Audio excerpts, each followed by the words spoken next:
Good evening. Welcome, jerks. How you doing tonight? Mike Crawford special show. No intro. We're going to get right into it because we do have at least one special guest already here. We're hoping to have some more. I don't even know who's going to show up. Honestly, people have been asking all week, who are the special guests on your Karen Reed fundraiser? Because the last time we did this, Stronger Together, a bunch of us YouTubers coming together to do some fundraisers for Karen Reed. The first one, the special guest, was Karen Reed herself. That was a big surprise to a lot of people. Hopefully, I don't know. We'll see if anything like that happens tonight. We do have one great guest already here early, ready to go. So we're going to bring him up on the stage right now. He's a legendary talk show host, Boston radio syndicated, Boston Herald columnist, author.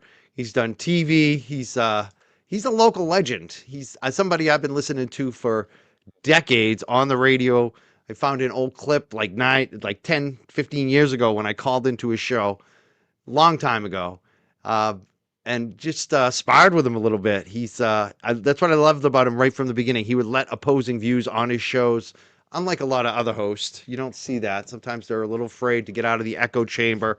He's never been afraid. He at one point had a hit placed on him by Whitey Bulger. He outlived Whitey. He won that one. He also went up against the other Bulger, Billy Bulger.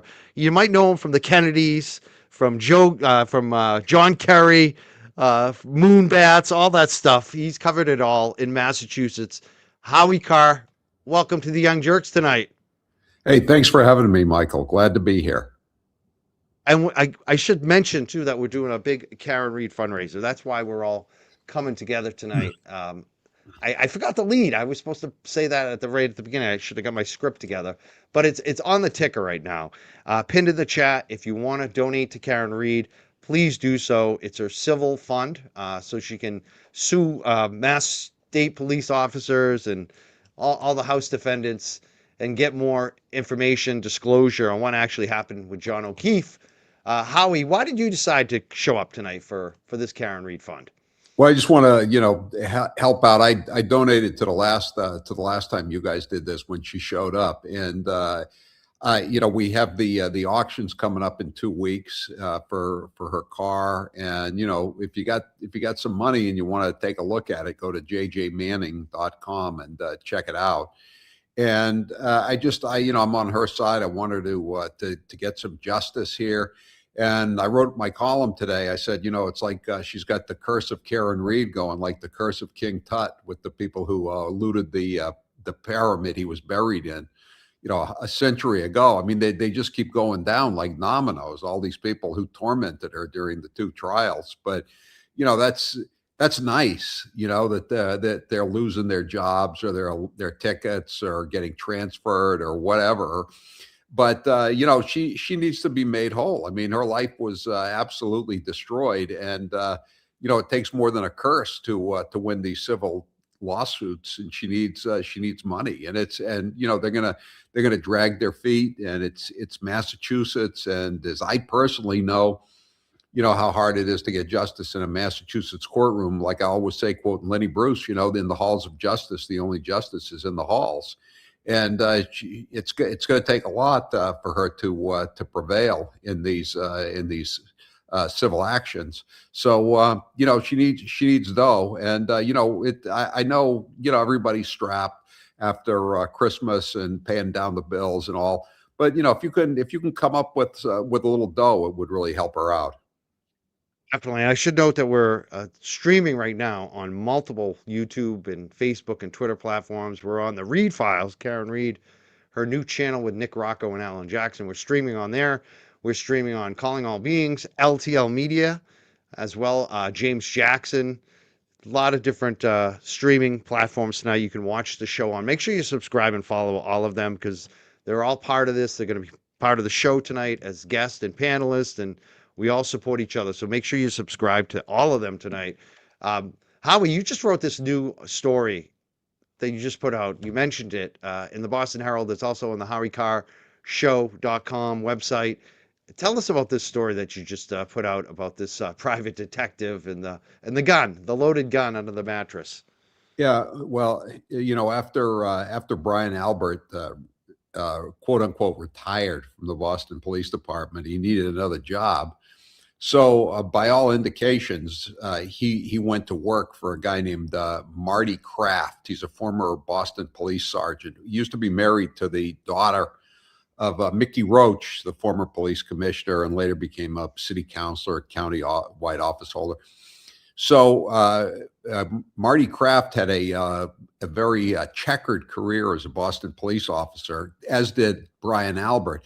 But he was doing pretty well as a private detective, and so he hired Brian Albert after Albert left the Boston PD under somewhat of a cloud, shall we say. And so Marty Kraft was making good money as a PI. He lived in Mansfield. He lives in Mansfield, which of course was the hometown. She had a house there, Karen Reed, until she had to sell it. And somehow all the crooked cops always seemed to know who was visiting her at her house. And I don't know who was staking out the house or anything. But anyway, so Marty Kraft is, going about his business. He was apparently, again, an extremely successful PI because he had unconventional methods, as I pointed out in his internal affairs officer resume, which I got today from the Boston Police Department. You can read it at HowieCarShow.com. And so he was working and doing well. And Marty Kraft, but Marty Kraft made a mistake last July, I guess. He went up to Newburyport, and I think I don't know what he was doing there, but there's a woman there who was getting a divorce. She had called the Newburyport Police Department 75 times since 2020, and so the estranged husband goes into the house to pick up some bills. There's nobody there. The estranged wife is gone. Nobody. The house is empty. So he goes into the bedroom, and he sees a gun. It's a 6 Sauer 38, fully loaded, 7 rounds.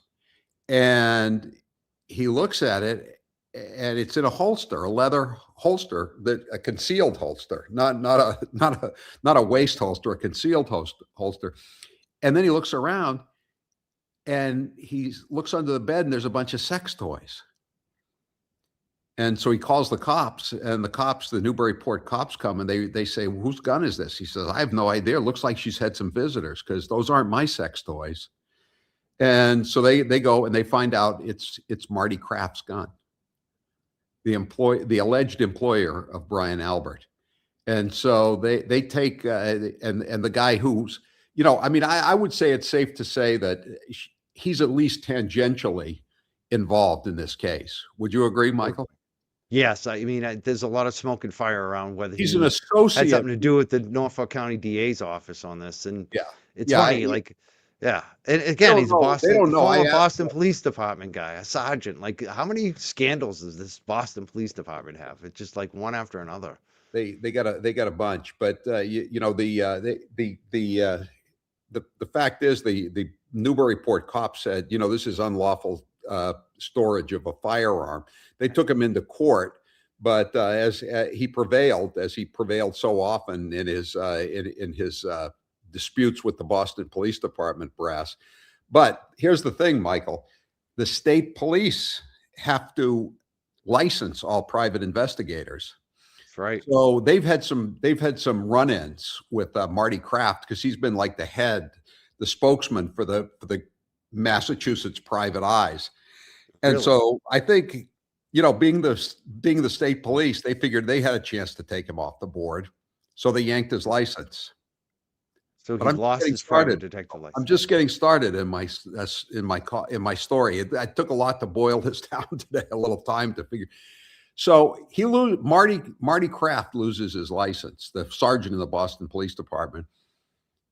And an amazing coincidence, at the very same time that the Boston Police Sergeant Marty Kraft, with a checkered past, lost his license to be a PI, another Boston Police Sergeant, retired with a checkered past, decided to get his license to become a private investigator. Would you care to guess who that was?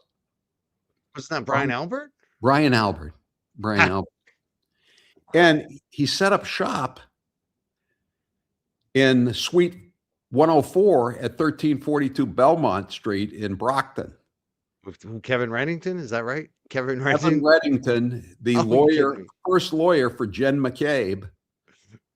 This he has a suite 203 in the same building. Kind So of right reminds next me. door. It was next door, basically. It's not his. Well, Okay, upstairs. It's in the same upstairs. building. It's in the same Wow, building. And it's like it wow. reminded me of the old Perry Mason, TV shows and novels. Perry Mason was on this in this office building, and right down the hall from him was a private detective who nominally had his own office, but all he did was work for Perry Mason. His name was Paul Drake. Kind of like life Kind of imitating similar. art, wouldn't you say, Mike? It sounds like it. It's I like no called. show I job. called up. I called up Marty Kraft. He didn't get back to me. I called up Brian Albert. Didn't even get back a butt dial. No butt dials. No, no. It's just funny how this whole thing is playing out. I mean, there are all these incestuous relationships, and now you saw that Yuri Buchanik's brother. Did you see No, this? what's this? No. Bo Buchanan. He was in the Westboro Police Department. He just got a lateral transfer or switched. He switched down to the Falmouth Police Department. And the Falmouth Police, so this is good news for Jill Daniels, because the next time she goes crazy and gets a bad ice cube at Shipwrecked, maybe she'll get more favorable treatment from Yuri's pidgin English speaking brother. She's got his cell phone number. She's ready. She's going to be calling him if there's any problems. Bo, do you know who I am? Howie, you wrote this book. I want to make sure people know about it. Howie Carr, Mass Corruption. You can get it on Amazon. You can get it on your website, howiecarrshow.com as well. You sold a lot of copies of this. I know it because so many of my friends and family all tell me, I got Howie's book. I read it. I loved it. That people are loving the book. Are you hearing the same thing? Yeah, they seem to really like it. It's doing well, on both Amazon and on my own website.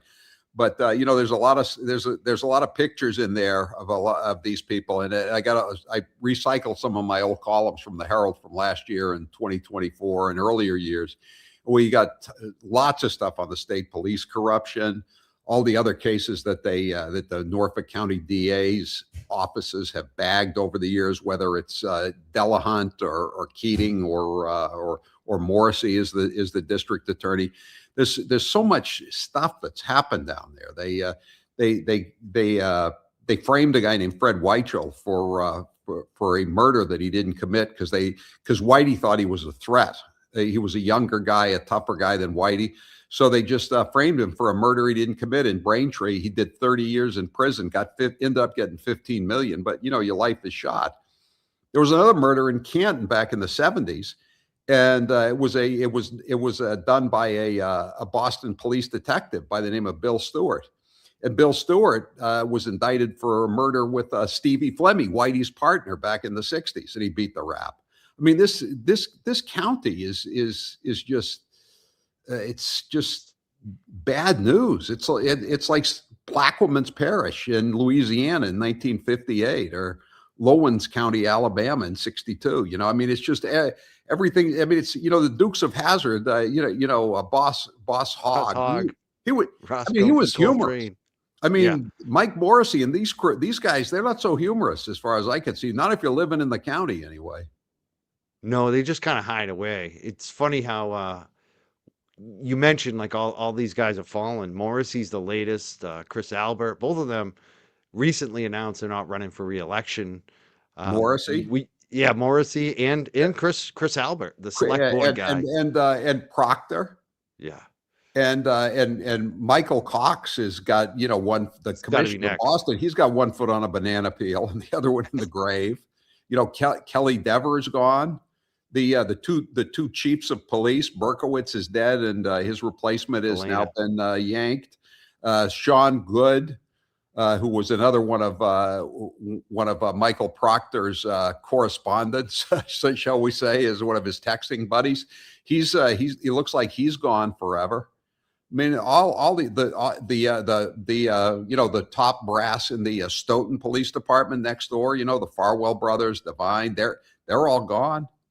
Farwell's in jail, in prison down in locked up in I think Central Falls, awaiting trial. I mean, all these people went down, and it's really something. I mean, it's quite it's instant karma, as John Lennon would say. But again, she needs she needs to be made whole. I mean, she lost everything, as she said in that interview the other night. I mean, she lost that house in Mansfield near where Marty Kraft lives with his Sig Sauer 38, and God only knows what else.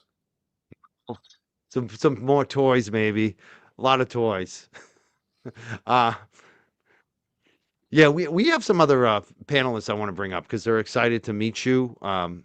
They're folks that we've been organizing with, some YouTubers. Number one, I want to bring up Brian. Brian is with LTL Media. He's been a big Karen Reed supporter. Karen thanked him recently on the last show that we did with Karen Reed for his extreme generosity. Like, he was pulling money out of his wallet. And I know this from him. He's been raising money for her for a long time, and he does a great show. Brian from LTL Media, you want to say hello to Howie Carr tonight? Absolutely. It's an honor to be here. Howie, how are you? Very good, Brian. Nice to meet you. Nice to meet you as well. And Brian, tell us why you're here tonight, because why have you been doing this so long? I guess for Karen Reed too. Yeah, I mean, you hear Karen's story. I think it initially hit, the airwaves, and it kind of went dead. And then, of course, he had the big push. Aiden was behind. You got to give him credit. He blew this thing wide open, and you just started seeing this large community come into this. And being in Massachusetts and being 20 minutes from Canton myself, there's something going on. And Howie was just here kind of outlining how this corruption is so deep. And then, just getting out there and meeting people and hearing more about the story and getting involved with a lot of the fundraisers, boots on the ground, being out in front of that courthouse and seeing what's going on and just watching this play out over the last, 2.5 years of these two trials. I'm here tonight because Karen's fight does not end after that trial. I mean, this is going to continue. She's up against 3 civil trials, but now she has the opportunity to fight back civilly, where there's not going to be a judge that is going to keep out key evidence that people need to hear. And that's why I love depositions and I love civil cases, because the curtain gets pulled back. Oz doesn't get to hide behind the curtain anymore. It gets pulled back and we get to see everything. So hopefully, this all works out and we can see what truly happened to John O'Keefe at 34 Fairview. Hope so. I want to bring up DJ too. DJ's another one of what we're calling the Stronger Together crew, who have been organizing these fundraisers for Karen Reed. DJ, how you doing tonight? Good to be here with you and Howie, and of course, brother Brian. Do you have any comments or questions for Howie tonight too? Before I ask you, I do actually have a kind of a 2-part question for Howie, and just so you know, I am an out-of-towner. I am born and raised proud New Yorker, but I did go to Dean College, so that at least gives me a little bit of Massachusetts credibility. Howie, I'm curious. 2 questions. Have you seen something like this before? And how pervasive is this? How widespread is this in terms of corruption? But in terms of Karen Reed, have you seen another case like this in your long history in Massachusetts? No, I think this is, I think it was the biggest criminal trial since the Whitey Bulger case. But the difference being that Whitey was in federal court and it wasn't on TV. I mean, we could tweet about it. And I remember going over the tweet limits because I'd be typing so fast. I was like a teenage girl, but it's totally different, when you can actually see everything. And when you can watch somebody, covering it, and you can just like stop it and then go back and play it again. I mean, that's how I could get a column and have it onto the Herald website before I went on the air. at 2 o'clock, and it would be a pretty good column. And in the old days, you'd have to go down to the courthouse, whether it was in South Boston or Dedham or anywhere, and just get a parking space and get in there, and and then there's only room for so many people, and maybe an overflow room, in the case of the Whitey Bulger trial, and you'd watch it on TV, but you couldn't record anything. And it was totally different when not only could you watch it on TV, but you could do this, listen to the sound in your car. People were driving across the country, truckers, they're on Route 60, I-40 in Oklahoma, and they're listening to the same trial we're listening to. It was, in that sense, it was totally different. Technology changed everything, and the fact that the Globe didn't care about the case because she was a white heterosexual native Massachusetts resident. They didn't care, and and Meatball Morrissey was a Kamala Harris delegate, so he was good people as far as they were concerned. They called all the you remember this, you guys remember this. They called all the Karen Reed supporters racists. They did. Sure did. Yeah. And Michael Morrissey, he sent the columnist who's an Australian, by the way, which is a lot further away than New York. He sent her a note saying, "Gee, what a great job you did, calling out all those people, those ignorant Massachusetts residents." That's what he was getting at, and it was totally different. Everybody was, Whitey was he was an interesting figure, but if you weren't in the neighborhood, you didn't really know who he was. You didn't know anyone who'd been whacked or anything like that. But Karen Reed became a part of your daily existence, and so it was very different. This is the biggest trial of, there was an au pair back 25, 30 years ago. That was a big trial too. She was accused of killing one of the first charges. British girl. Yeah. Louise Woodward. Yeah. Right. But it was nothing compared to this. This is the biggest thing I've ever seen. I think, I wasn't alive, obviously, but it's ironic. The trial took place in the same courthouse as Sacco and Vanzetti. It's probably about as big a trial as Sacco and Vanzetti. How widespread is this corruption in terms of Massachusetts? Is it other counties that you've seen that you see this or have seen this, or is this sort of centralized, localized into this area? Yeah, I think it's bad. I think it's bad everywhere, but I mean, this is particularly metastasized, with this whole Quincy thing. I mean, Quincy's had a bad week. There's Mariano, the ancient House Speaker, fell down the stairs, and Morrissey might as well have fallen off his boat, and then there's other stories. I haven't nailed them down yet, but that another elderly political figure may have passed on in Quincy this week. So it's I think things have changed. I mean, look, they wiped out the entire slate of city councilors in Quincy 2 months ago. They're knocking off the Canton selectmen one at a time. One every year. The population is changing in Norfolk County as it is across the state, and it's I don't think the good old boys are going to be able to maintain control like they have for the last 65 years since they like Karen Reed sped it up too. Yeah, she did. She definitely sped it up. Yeah, people are paying more attention now. I mean, can you imagine? It was only 3 years ago that jailbird Chris Albert was elected to the Canton Board of Selectmen. I mean, I just wonder, even though, you have a huge townie population in Canton, how many people knew that he'd done time for killing somebody? He didn't talk about it in the campaign. Like, people had no idea. Yeah.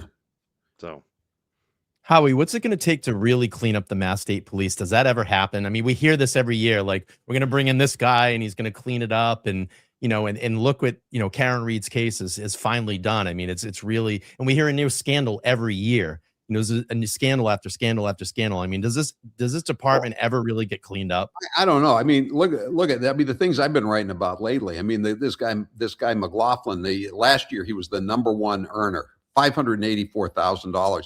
This guy was chased down Route 1 in Saugus by 3 cop cars. after he was drunk. He's another guy who was drunk and had a gun in his car, and he had any kind of series of incidents. Then this guy Lamar Cook, the aide to the governor, who was shipping cocaine to the governor's office in Springfield, the guy who runs that unit was involved in a huge road rage incident in Norfolk County, and people who saw it were calling 911 and saying, there's a domestic incident going out here on the street. This boyfriend is going to kill his girlfriend. And the guy was a state cop, and he didn't even know the woman. He just got angry. And he's the head of the investigations unit for the Mass State Police. And, they bring in all these people like this guy, Noble, the new guy. He's from New Jersey, he's originally from Rhode Island. I don't think he knows any of this stuff. I don't think probably doesn't want to know about these people, like Porter, the guy at the investigative unit, or McLaughlin, the guy that made $584,000 at Logan Airport. I don't know. I mean, I'm so old that I can remember in the 70s being assigned to the State House on a Saturday afternoon. The state police wives were having a demonstration against Dukakis for not giving him pay raises. And they were running through the halls, and they were saying, we have to be on food stamps. The state police were making $12,500 a year. And you know what? There was no corruption. Yeah. Wow. None. Different back then. The mob was the corruption. That was it. Yeah. It's a different, the whole pay. I mean, how much do they make now? Like 200,000-300,000 a piece, at least. Yeah, I mean, up to that guy. Like I said, that guy McLaughlin. They cut after I wrote the column last year. They cut him back, but I mean, he made $584,000. Well, the guy Setterquest, he was an old Met. He's the one who just went to prison for 6 years for the CDL scandal. His brother is still making like close to $400,000 a year. Doing what? What are they doing to get these big salaries? I know. It's really bad. It's just there's just so many. I got it for my column tomorrow. I just said that the state police or Sunday. I said the state police need a yearbook, like a high school or a college. So I said but we could crowdsource it. In the first place we could go to get pictures and statements for the Mass State Police yearbook would be the Bureau of Prisons website. And I found 7 state cops that have their own pages on the Bureau of Prisons website. And there should be a lot more, actually. Some of them are just awaiting resentencing, like Dana Pullman, the former head of the State Police Association of Massachusetts, the union. And some of these guys that were involved in the Turnpike overtime scandal, they were sentenced to 1 day, and the judge, the hack judge in federal court would say, "Well, you were taken into custody, so we'll consider the 1 day already served." So they didn't do any time, and they stole tens, if not hundreds of thousands of dollars. It's crazy. They make that much money and then they do fraud. It's like, if you're making that much money, you shouldn't have it's like enough. It's never enough. You make $500,000 a year and you get involved in some free pretzels and all that stuff like that. They need snow blowers and soda, Mike. That's what they need. Snow blower and a case of Fiji water. Yeah. It's just like, are you kidding me? It's wild. It's so over the top. We have some other folks I want to bring up. Attorney in the green room, but he stepped away. So I'm going to bring up Boston Beer right now. Woo! Hey, Boston Beer, how you doing tonight? Hello. Hi, gentlemen. Howie, nice to meet you. Nice to meet you. Just want to say thank you for your years of journalism and for not being afraid to report on the truth. So thank you for all you've done for Massachusetts. Thank you. Thanks for saying that. Hey, Mikey, I just looked up the GS pay scale. So if you were a GS-15 at the Pentagon running a program at GS-15 step 10, as high as you could go, you'd be making $197. So somebody just driving around in a police car and is making $250,000 a year more than that. Wild. Than in a Massachusetts program manager at the Pentagon. So that's like a big job, right? In the Yeah. Pentagon. So yeah, like we talked about Lou Elizondo, who ran the UAP UFO portfolio at the Pentagon. Like he was making less than a state trooper by half, by the one that Wow. Howie identified. The thing is that it would be one thing if you were getting like quality police work, but I have a feeling that the half-assed way Proctor handled all the evidence and the chain of custody, and God only knows what he did with the taillights. I have a feeling that's kind of like standard procedure, because they're not used to going up against defendants that have money, a family. They're used to going up against people like Sandra Birchmore, even when she was alive, and you can get away with just railroading them. And again, as you saw from the Globe's terrible coverage of the Karen Reed trials, I mean, you're not going to get much help from the press, from regime-controlled media, as I call it. So they just and it's a one-party state, and they just operate with impunity. There's not even going to be a Republican candidate in the fall in Norfolk County. I was talking to a guy who was thinking about it. He wanted to run for something else, and I said, if Morrissey somehow gets the Democrat nomination, the Republican nomination could be an easy path to victory. But it's not going to happen now. I said that. Markey was elected the first time in a 12 candidate field with 21% of the vote. But when Meatball was so low as 4% in that poll after the trial, after the verdict, he would have needed more than 12 candidates to split the vote. He would have needed like probably 20, 25 candidates, and that wasn't going to happen. So he's gone. I'm glad he's gone. Are you guys glad he's gone, or did you want to see him humiliated in September? No, glad he's gone. Excited. He needs to be gone. Well, yeah. Speaking of that, because now it's like, who's going to come next? There's been a lot of kind of discussion about Adam Deitch, but there's also Juna Perkins. I think they're a lot closer than people think. What do you think about the race, Howie? Do you have any thoughts on? Because it seems like Bill Reed and Karen Reed really strongly support Adam Deitch. Yeah. But I haven't seen him on any of the shows. That was my kind of like drawback on him. What do you think so far? It's early too. I don't know. I mean, he is kind of an outsider. He's from Rhode Island. He lived at East Boston, and I think I think one of the things that maybe now less than before, but it helps if people know who you are, especially in these kind of low ballot races. And I don't think anybody knows who the hell he is. I mean, we know who he is, but nobody really knows. I mean, I would think that there's going to be somebody out of Quincy. And the one I suggested in my column was Bill Phelan, who used to be the mayor. And he's married into the Tobin family. They're pretty powerful. But again, I mean, I think Meatball has really like ruined the Quincy brand in Norfolk County for a generation. I mean, I don't know if it's a plus to be from Quincy anymore. Well, he gets booed when he's in public now. I mean, people are figuring it out. I mean, anywhere I've seen people out there with a camera when he's out doing a speaking event or just walking or whatever. I mean, people are booing him. Right. So they're as I said in my column, you see him on social media. He's coming down like Washington Street, and you hear someone's going, "Oh, there's Meatball," and then the other person says, "That bastard. Which one is he?" He's the fat one that looks like a bowling ball, and he's wearing the dirty jacket. Totally. This is his hometown. This is home. Yeah. What happens when he goes somewhere else? What happens when he goes to Braintree, which is pretty hacked up itself?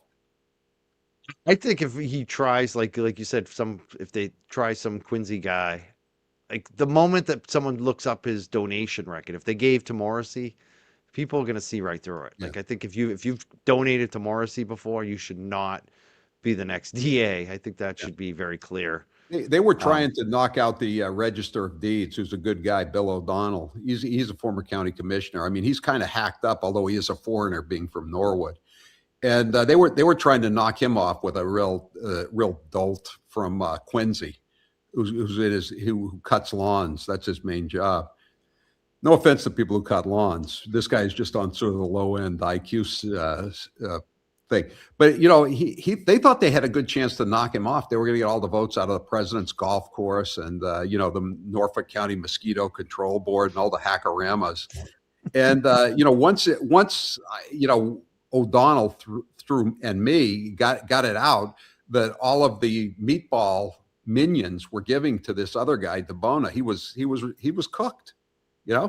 Timothy, who had the same name as his father, he almost lost for clerk of courts because Meatball was giving him money.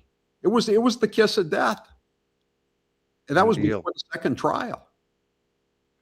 Yeah, things have definitely changed lately. There's no doubt about it.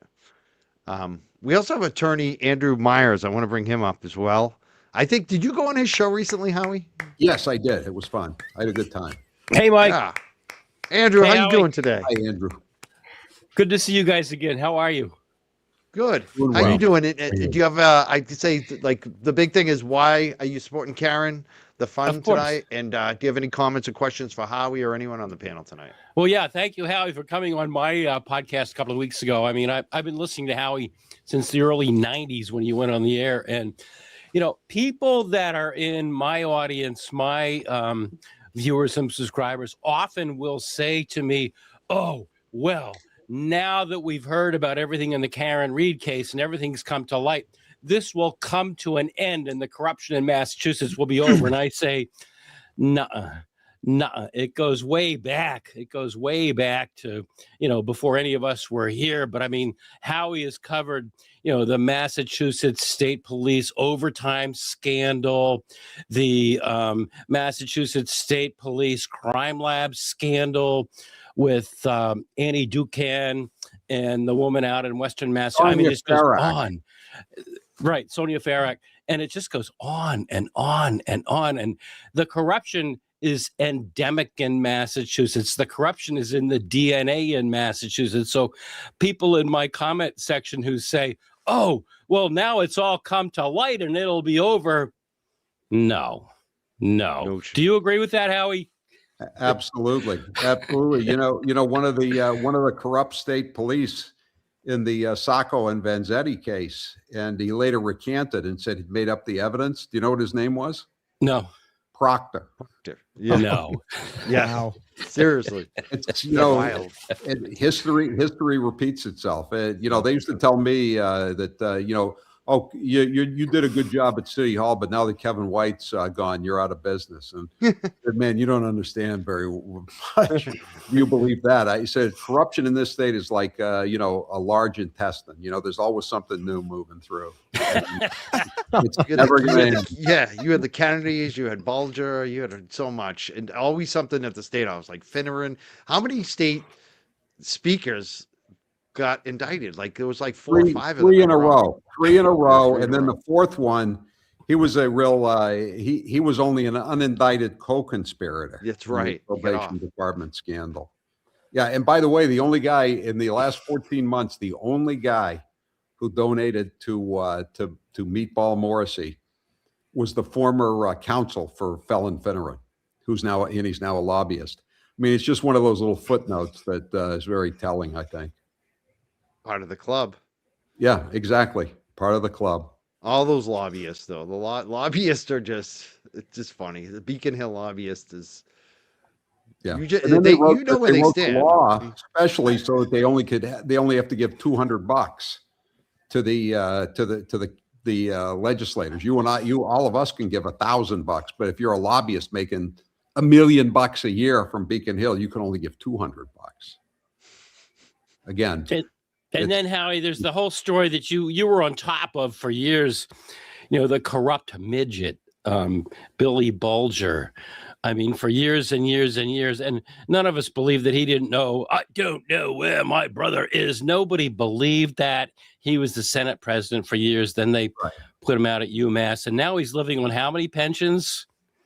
Well, he's only got the one pension, but it's $274,000 a year. I could live on that. I can handle that. He's doing very well. They just gave the former SJC justice. He was he decided to retire to open up the slot for Mara Healey's old live-in girlfriend, and then he gets moved out to UMass as the general counsel, $450,000 a year. So he gets his 3 highest years in and gets a pension of like, I don't know, 80% of it's like over 300,000. And he's succeeded. And he succeeded a guy named Jerry Leone. You guys know Jerry Leone, right? The former DA of Middlesex County. He was going to go into private practice and make big bucks, but he had to come crawling back to the Hackorama. Now he has a pension of $200,000 a year. $200,000 a year. That used to be mind-boggling to have a public pension. Now it's peanuts. Yeah, it's just another day at the not at the office. Another day not at the office. Yeah, you're an average now. Yeah. Inflation. And then it goes all the way back to the governor. You called him M. Stanley Dukakis, who gave out phony Social Security numbers to illegal aliens. Yeah, and he also a guy came down from New Hampshire and said, "I need a sex change operation." They said, "Well, we'll get you one in Montreal," and we paid for it, the taxpayers. So it's not changing. Anybody out there, like my viewers, I love my viewers. I love my commenters. I'm up to 40,000 subscribers. Thank you. But any of you who say that because all the things that have come to light, thank you, all of you all. It's not going to change. It's endemic. It is. What the state really needs is a two-party state. You always have problems when there's a one-party state, and Norfolk County is ground zero. Probably even more so than the state house. Definitely. We also have a friend of Karen Reed that we want to bring up, who's one of the organizers of this event tonight.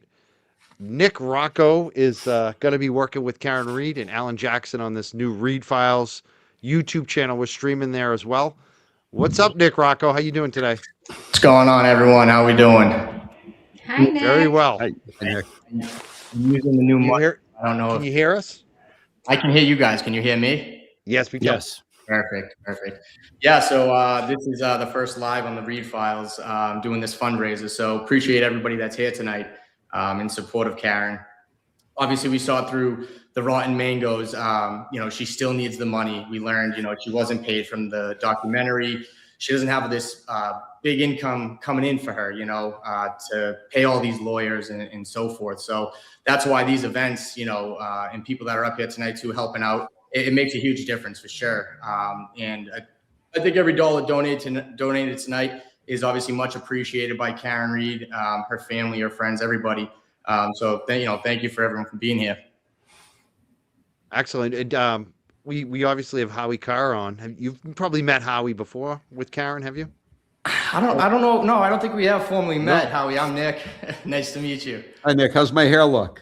Looks good. Looks good. Don't color it. I like the color. The white looks good. It used to be a little darker like yours, but changed. Couple years ago, right? Yeah. I love know that Nikki is known as Nikki Haircuts. It's like, yeah, that's right. Yeah.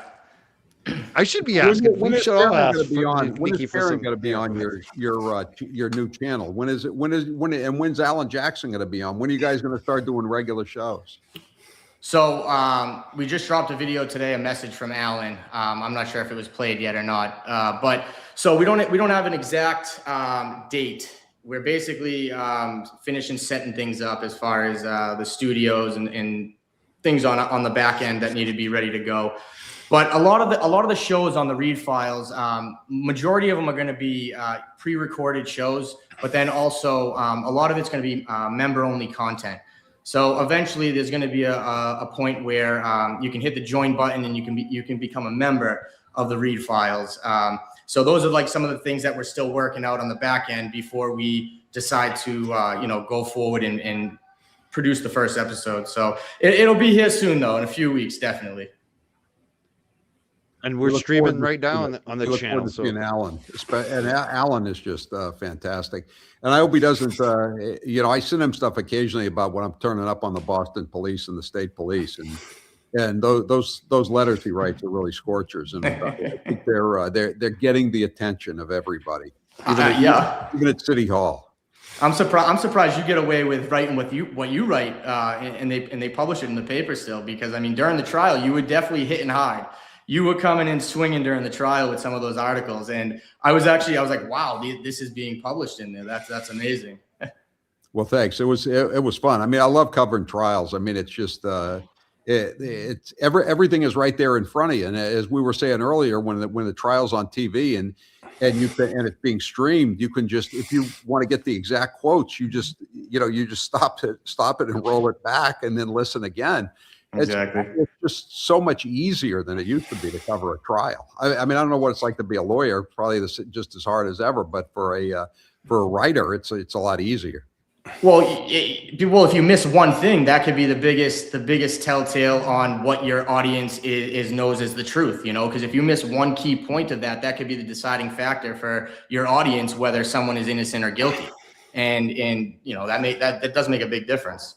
But nowadays with technology, back when you were probably writing in the early days, it was notepads. You had to keep track of everything, right? Well, yeah. Now it's you got things recorded on TV, online, and it just you're not going to miss stuff as much, for sure.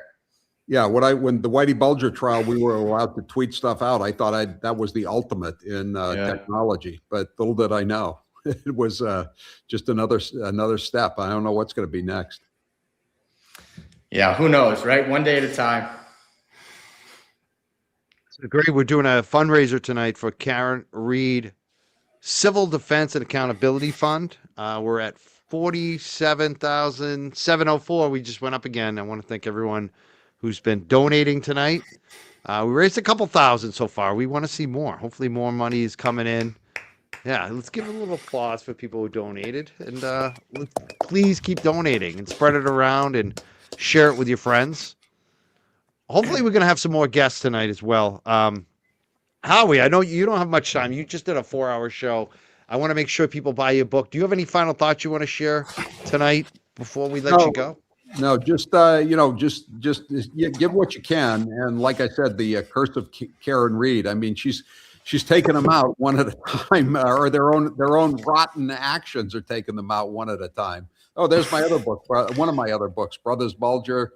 It's a very popular book even now. Look at that. Look at those books. Where's Hitman?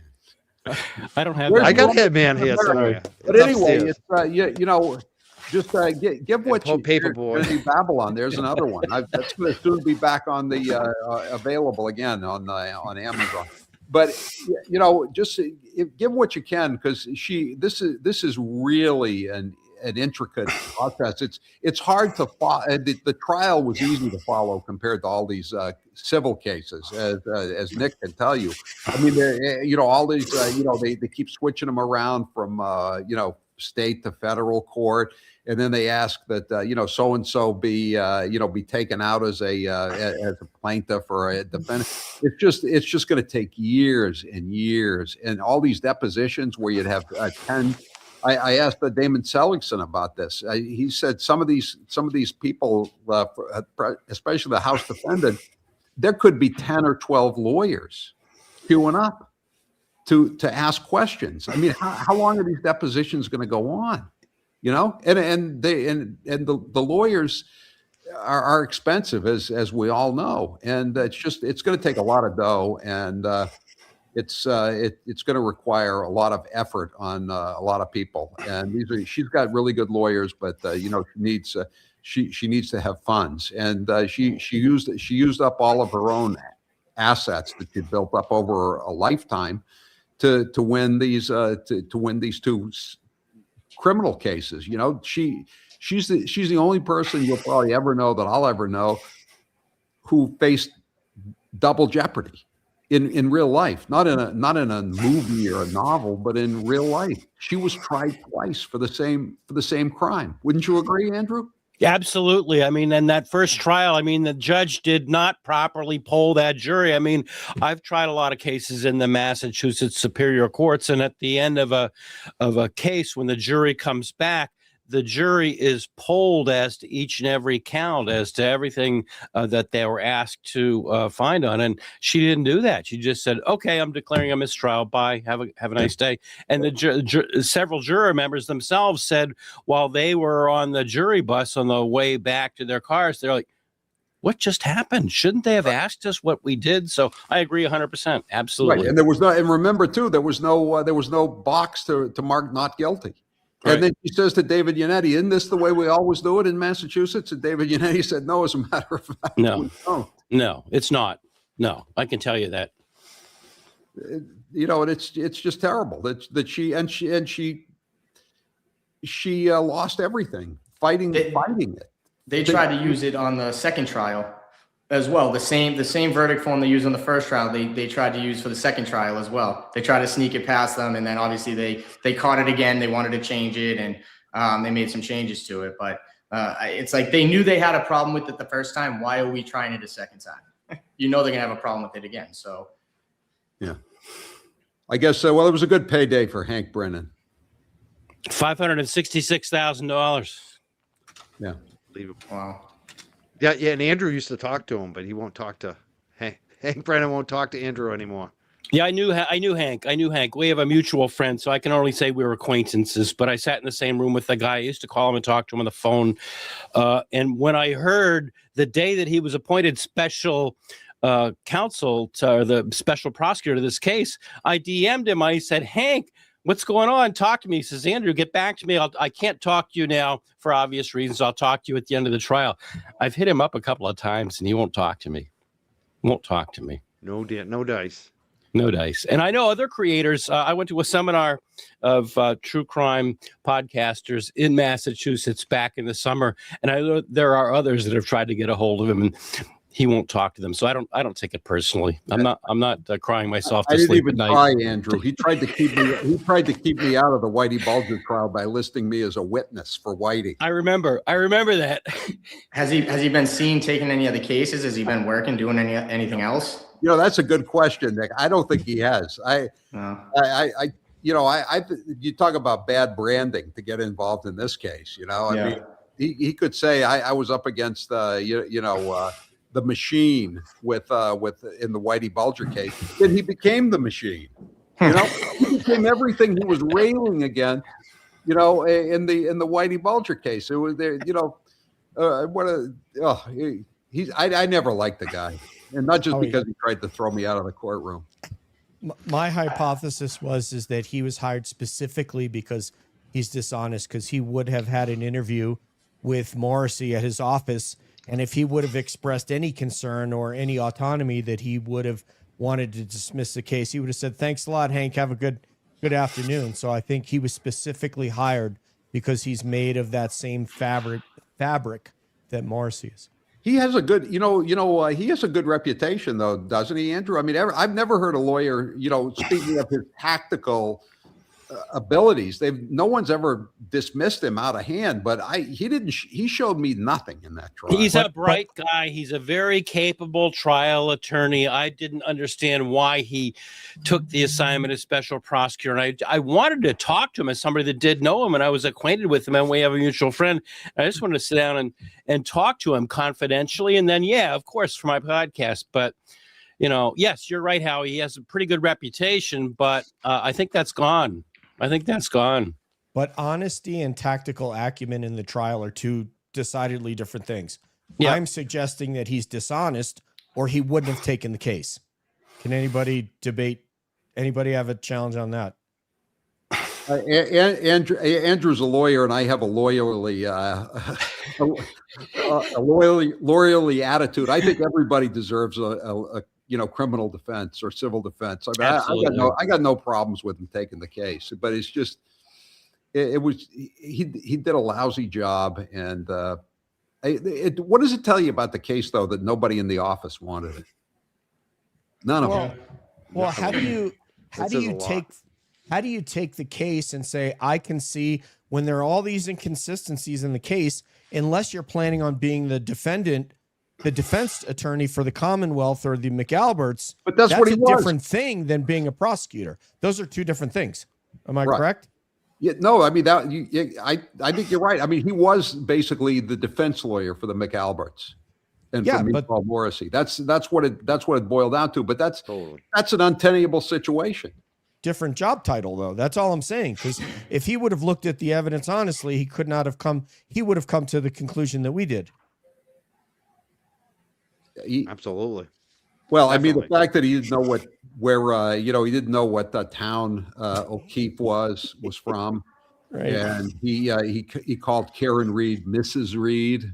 I mean, I wasn't getting the the vibe that he was a meticulously prepared person, and he couldn't pronounce any of the technical terms.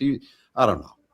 Oh. There wasn't enough evidence there for him to really put a case forward. It's hard to do it. I mean, Adam Lally tried to do it through, 30 something or, however, I think it was 60 something witnesses that Lally called, something crazy. Everyone was on the stand when Adam Lally was there. Hank did the complete opposite and made 5 times Lally's salary. And ultimately, Adam Lally got a better outcome than what Hank did. And the citizens, the taxpayers, had to pay Hank to do this while Adam Lally sat there also being paid and Laura McLaughlin also being paid on the case. So you had 3 people there on this case. Not to mention the new experts, the guy that went to college for 17 years and Welcher. Wait, did they, I think they said that when they sell that SUV, the difference is what the Commonwealth would have to pay. Does anyone ever know what the difference is? Did that vehicle ever sell yet? Hey, I want to know. I want to know how much they paid for private detectives in this case. I asked somebody the other day. They still don't know, and I think the price tag is a lot higher than what they've said. Several $1 million. I think it's a lot. I think it's going to be a lot. Millions. Yeah. The most expensive DUI in Massachusetts history. Right. Yeah. Right. By their own accounting, $4 million for DUI. For what trial? Both trials or just trial number 2? I'd be able to do both. Again, this is their numbers. I think there's a lot more, under the table expenses or in kind contributions by certain private detectives at all. I don't think we know the half of it, how much it. Well, yeah, I mean, we also don't know what's off the books. That's exactly right. I mean, that Michael Morris is using a burner email address to email judges.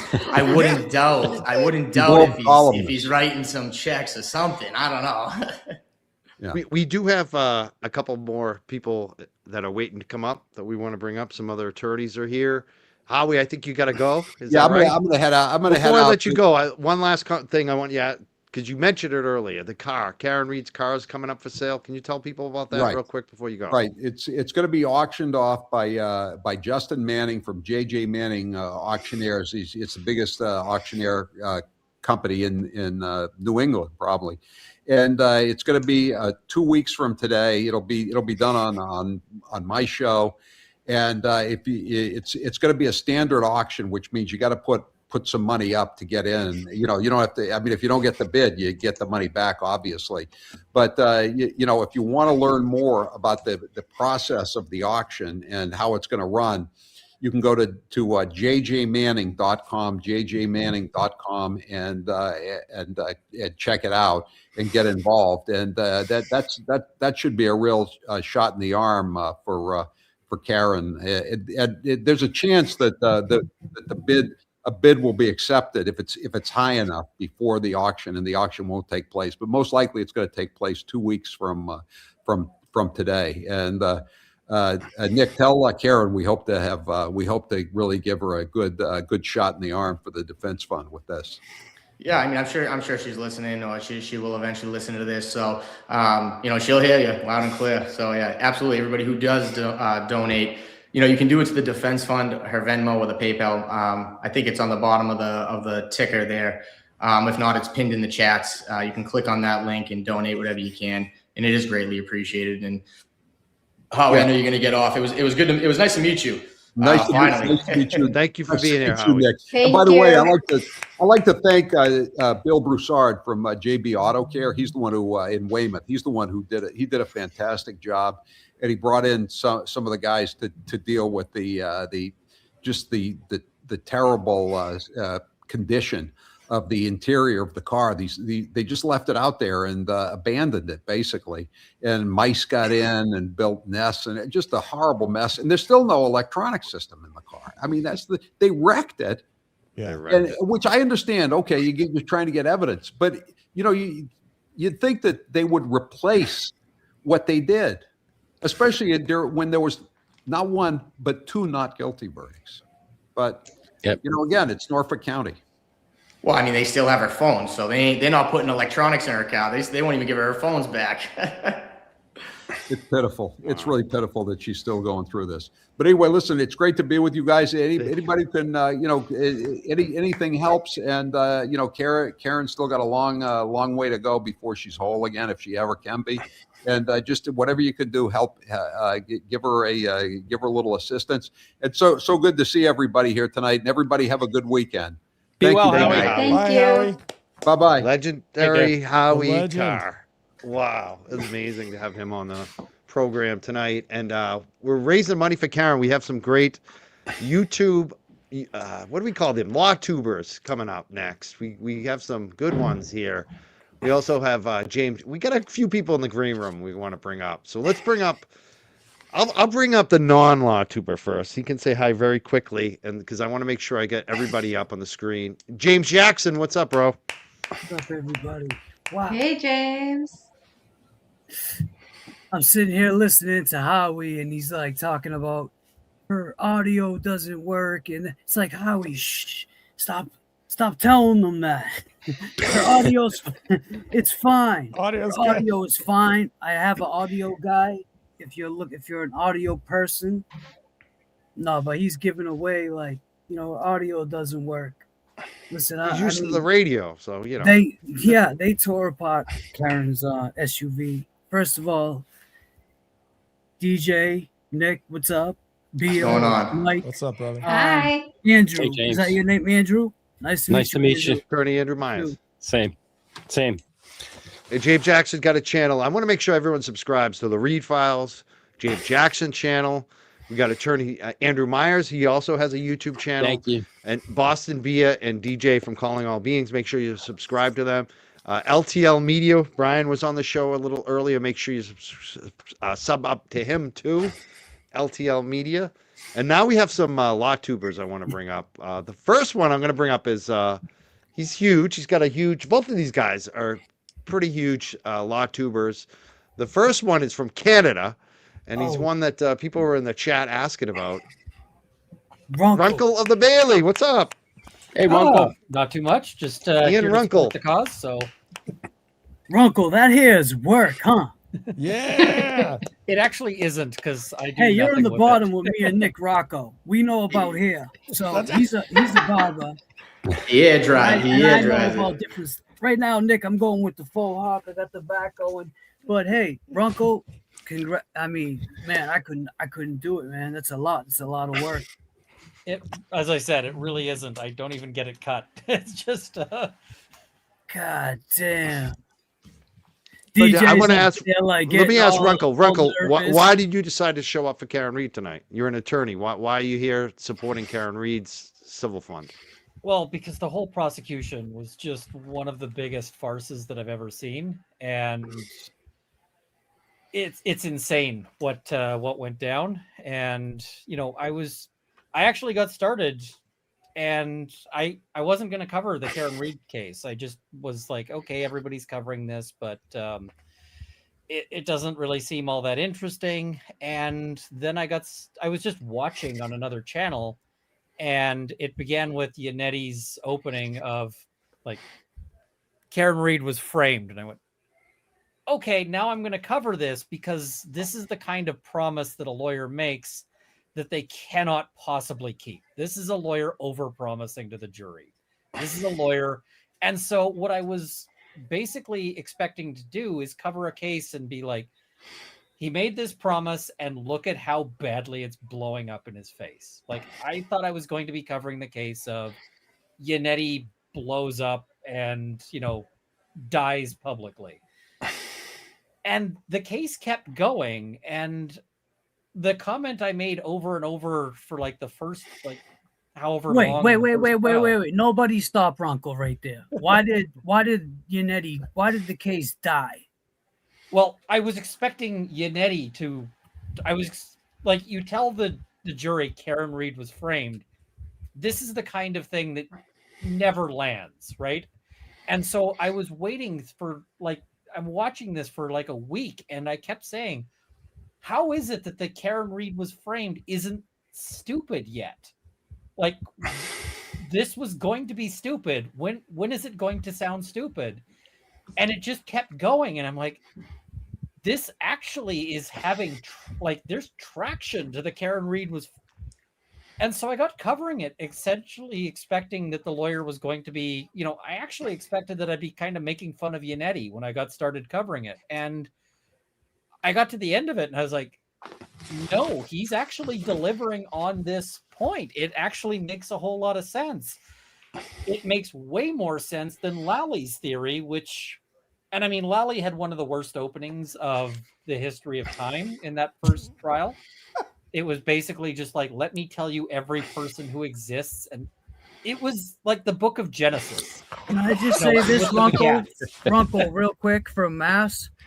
Yannetti's not going to risk his career and go up there and sound like a buffoon. If he believes in something, he's going to believe in it. He's not going to go up there and speak stupidly, and I hadn't been following like any of it. I got in late. And it was kind of an advantage because I'm going in being like, I'm just seeing what the jury's seeing. I haven't seen any of the pretrial stuff. So I came in late. I didn't know who Yannetti was. I didn't know if he was like Lally, who doesn't know what he's doing, or if he's, because we've seen some of the cases we've covered. We've seen lawyers who just, who just don't know what they're doing, who kind of fumble. And I kind of thought that's where that was going. I was going to be like, what I expected is I'd be telling the audience, as a lawyer, this is why you don't overpromise and overcommit. You come in and you say there's cases full of holes, but framed is a big promise. Yes. Huge. We also have another guest we're going to bring up right now too. We have another attorney who's been standing by here. He's a criminal defense attorney, a former prosecutor. He's also Navy JAG, I believe, if I got that right. He's very accomplished. He's all about justice. He is a justice guy. He's got a YouTube channel as well. Attorney Carl Steinbeck, welcome back to the Young Jerks. How you doing tonight, sir? Hi, Mike and the team. Good to see you all. Yeah, I'm giving you a round of applause. How you doing? Thank you for being here. We've got three attorneys here. Three different attorneys. I love this. Well, Runkle's about to get his five of us common people. Three attorneys in the middle. Attorney Carl Steinbeck, why did you decide to show up tonight for this, for Karen? Well, it's I think it's great to see these attorneys following through and going after him offensively. The evildoers that were behind this racket that we saw that was ratcheted up against Karen and tried to absolutely destroy her. They have no mercy. There's nothing these guys won't do to try to crush her under, but they failed. Thank goodness for the lawyers that she had that stood up to this wild, out of control justice system out there. And so it's they need to be held accountable civilly now. So I know she's defending herself well to death, but she's also pursuing other offensive actions, and those take money. And there's a lot of money that needs to be raised to help make this happen, because I do believe she's going to have she's going to prevail on this as well. So I jumped onto the criminal case at the end of the first one. I just made one live stream on the first trial. It was while the jury was deliberating. I said they have not proven second-degree murder. From what I've seen, I didn't even see a whole lot. I saw less than an hour of it, but I was also conferring with my wife, who's also a lawyer, way smarter than me, and I was pulling her to see, is there anything that we've seen scientifically that shows that he was not beaten up and mauled by a dog or something along those lines? And there was nothing that we had out there. So I said, there's no way they got second-degree murder. And so as it turns out, it was a hung jury. And as you guys have been talking tonight, it was an outrage there of how the whole jury was not allowed to properly deliberate, because I believe she would have been found not guilty there as well. So in any event, now we're facing her completely exonerated criminally, but civilly she needs help. And so, Mike, when you reached out to me, I said, absolutely, I'll join you guys. And folks like Nick Rocco has done such an amazing job as well. So what you really need to do to fight corruption, and here you have systemic corruption, this is not a one-off type of thing, but we've seen from multiple cases there in Massachusetts, this is ongoing, extensive, and it permeates the entire justice system. So if you're not connected properly, you can be caught up and ratcheted in the same way and utterly crushed to smithereens here. So, I mean, people like you that live in Massachusetts, I mean, my hat's off to you guys, because it's, you're brave to do this, Mike. You're Howie Carr's brave to do this as well. And Boston Bean, you guys speaking out about it. But, the more that we have folks speaking out about it, there's more safety in numbers. And these people, what's so amazing is that, these people did it for the world to see. They thought Karen would go away, and Karen didn't go away. And they went to not only the first trial, but the second trial, and just made the whole American system of justice become a spectacle. And so that's why I got involved, Mike, because I just thought, there's nothing that gets me fired up as seeing somebody being railroaded in the criminal justice system. So that's why I jumped on. And that judge is the worst judge I've ever seen. I never thought I would see something like that in my lifetime. But anyway, glad we don't have that Judge Cannoni on the civil stuff. So I think she's got a fair shake. We're gonna have justice still arriving in the future for Karen Reed and her family. Well, Judge Beverly Cannoni now is over in Plymouth County, and that's where Karen's being sued by the O'Keefe family. So, it might be interesting if they do, if she does get on the case, because originally Judge Beverly Cannoni was not on her first trial. She ended up taking it over. She was on civil trials when Karen was going through it in the beginning, and she ended up taking over. So that would be pretty coincidental if she ended up on Karen's Plymouth case. So. Yeah, I don't see that happening, and I know there's some ways they could go about making sure that doesn't happen on the Karen Reed's legal side, but I won't get into that tonight. But I expect good things to happen down the road for Karen Reed and her team. But so glad to see all you guys helping out with this cause. I want to thank you for being here. We're trying to coordinate. Nick, we're trying to get the special guest up, but not happening. He's not in the chat. They're not there. I've been looking all night. So if you can communicate with them, maybe send them the link again. Hey, Mike, I just shared it with Nick in private, in DM there. Right. Or private chat. We would definitely like to get this person on the show tonight. And I guess they were trying to get on. I'm wondering if they're one screen away. You know how sometimes you're not fully inside? I don't know. Something's not right. But I want to thank. I just sent the new link, so hopefully that might work. All right. Because we have an all-star panel, but we have a space for one more. There's one more. And again, I want to thank everybody for being here tonight. Like I said, we have 3 attorneys. We have 5 regular folks, I guess, the common folks. But one of the things that just happened was Michael Proctor responded to Karen Reed's civil case. Did anyone see that? Did anyone see those responses today? They were posted up online. I got a copy of some of them. I'm just wondering if any of the attorneys saw it. I saw it, Mike. It was pretty perfunctory. He just, pretty much admitted and denied what you would expect him to admit or deny. And there were a couple of paragraphs where he did acknowledge, which he really had to, that he was the lead agent on the case, but he vehemently, denied the language that he had done anything wrong. So it was pretty perfunctory. It's nothing. I had it up on my screen earlier today. It was nothing that really is going to, make headlines. I don't think, at least not in this group.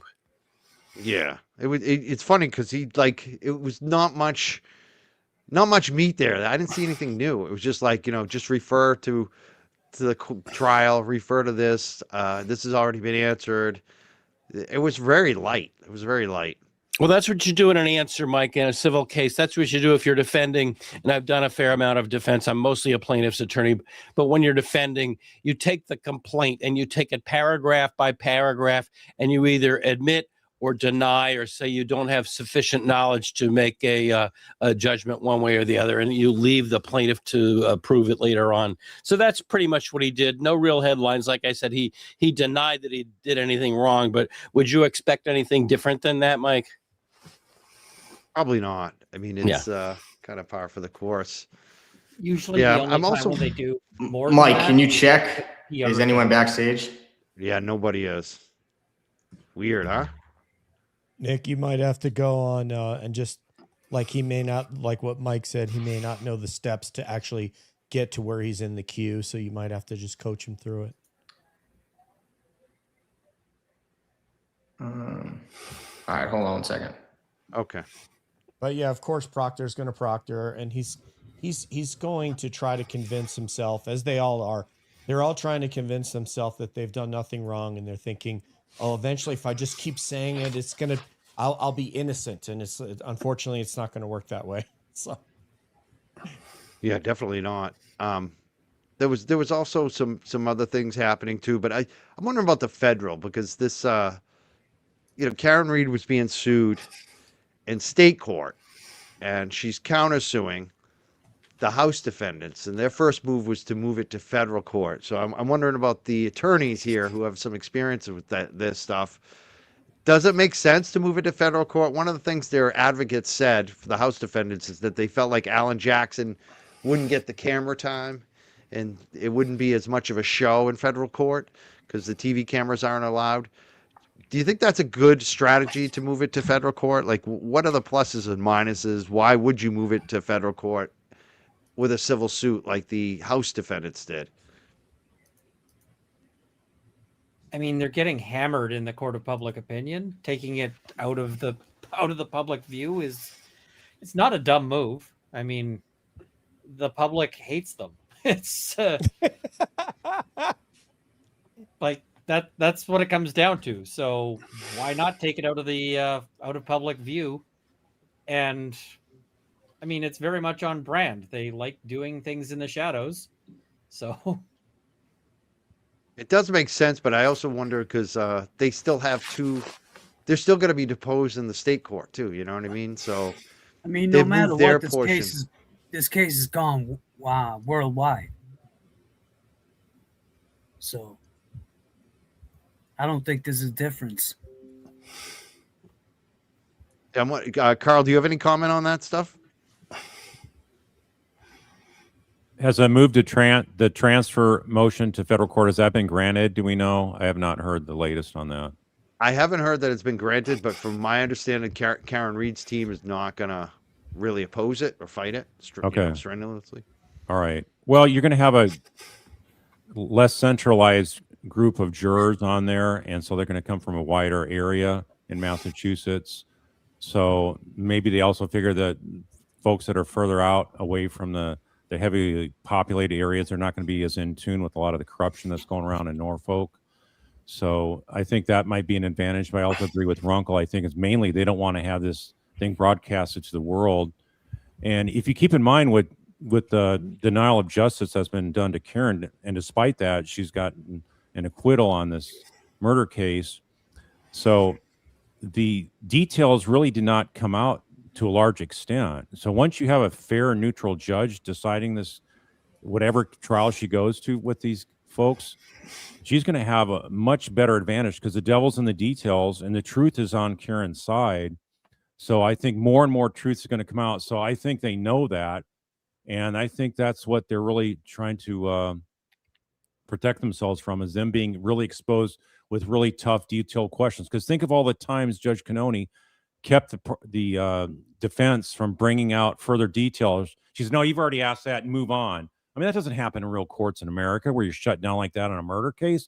There's an absolute outrage. So her being railroaded like that is not going to happen in these other courts. And so that's why I think, in federal court, you don't have cameras. And so therefore they don't want all their testimony to be preserved for the world to see for many years to come. Yeah, I can see that. It's a good answer. Send him the link again, because it looks like he doesn't have the right link. That's why he just sent me something. Okay. Can you send him the link that you used to get in here? For some reason, it looks like it's the wrong link. Okay. Thank you. Yes, sir. I don't want to say we're trying to work on a special guest who's been trying to get on for a while, and we want to make this happen. Hopefully Nick can make it happen right now. I want to thank everyone for being here. Let's just take a look at the fundraising, because that's like I see what it we're now. here for. 49,444 tonight. Let's put it on the screen if we can. I'm gonna put it up on the screen. I'll ask any of the five of us. Do we have any questions for the attorneys tonight? Because the attorneys are here. They're the legal experts. Do you have any questions for them? I'll go. It seems like people in the chat are asking if you think the federal investigation information is coming in on the civil trial. Predictions.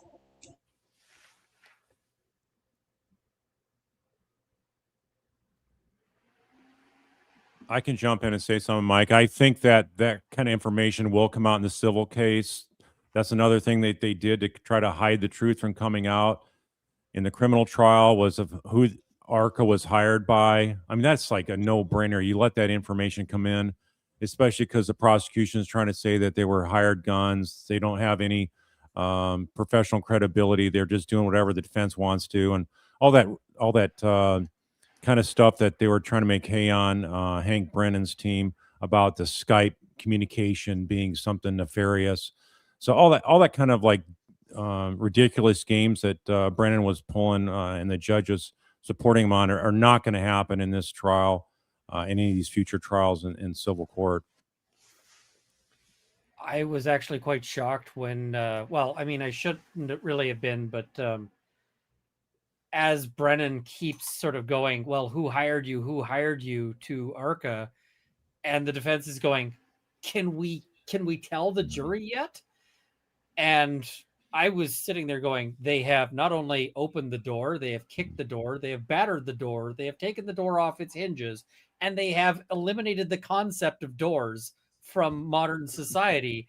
And yet the defense is still not able to say, oh, right, the FBI hired us. Like, what does it take to get that in when Brennan was so adamant? And because the defense couldn't get it in, it ends up looking nefarious to the jury because they're like, why is the defense not telling us? And, you know, it ends up looking suspicious. And I say I should be shocked, but there was a lengthy history with the judge before then that really should not have surprised us at that point. We have the special guest here. Wow. Finally, he is here. Oh my God, I'm so excited. Thank you, Nick Rocco. It worked. All right, we had the father Howie Carr here earlier. Now we have the father of Karen Reed, William Reed, Bill Reed. He's setting up his camera. We're just gonna give him a second here. Let's give him a round of applause. Yeah. Hello, Mr. Reed. Thank you for persevering with us and finally getting online here. I understand you've been working on that for a while. I want to thank you for being here tonight.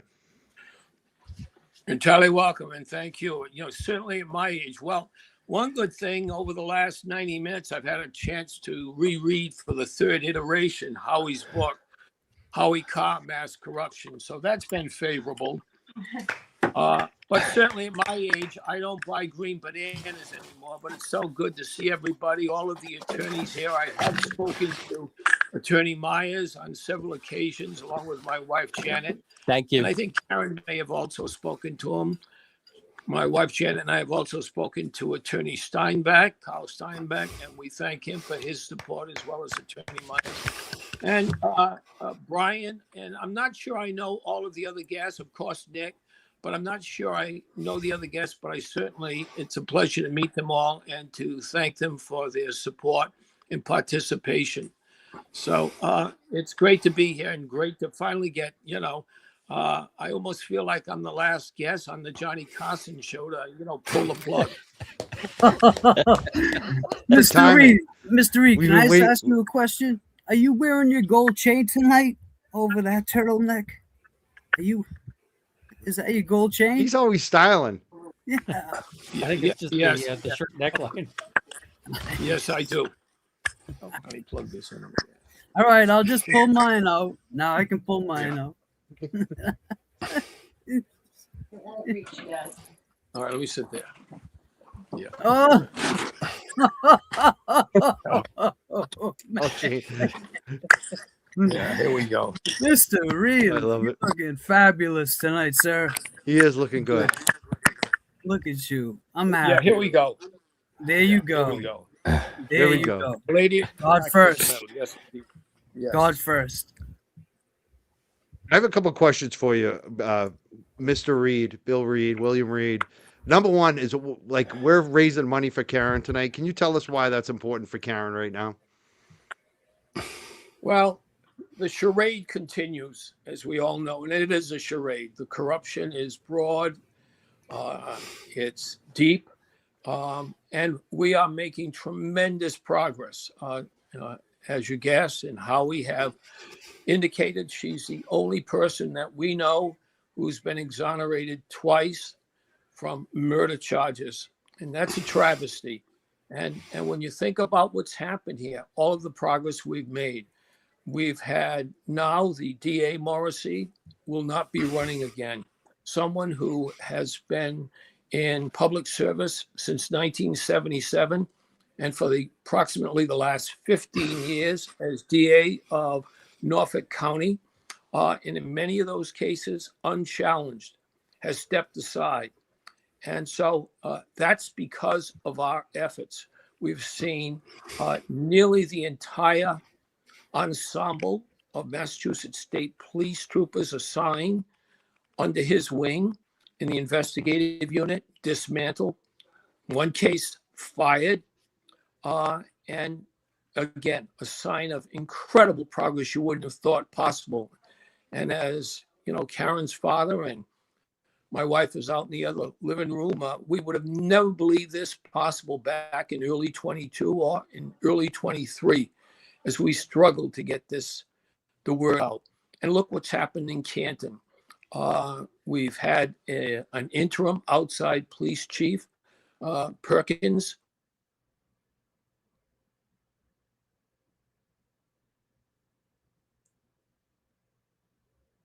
Test.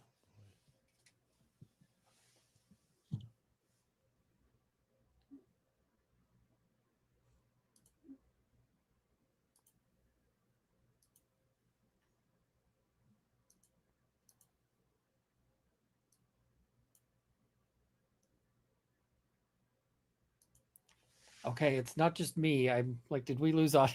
I've been Yeah, I checking. lost We audio. lost as audio well. for a second. Yes. I can't hear anybody. We can hear everyone now. For some reason, I think we had some StreamYard issues I here. think so. I think so. But I think we're all back. We're back. Okay.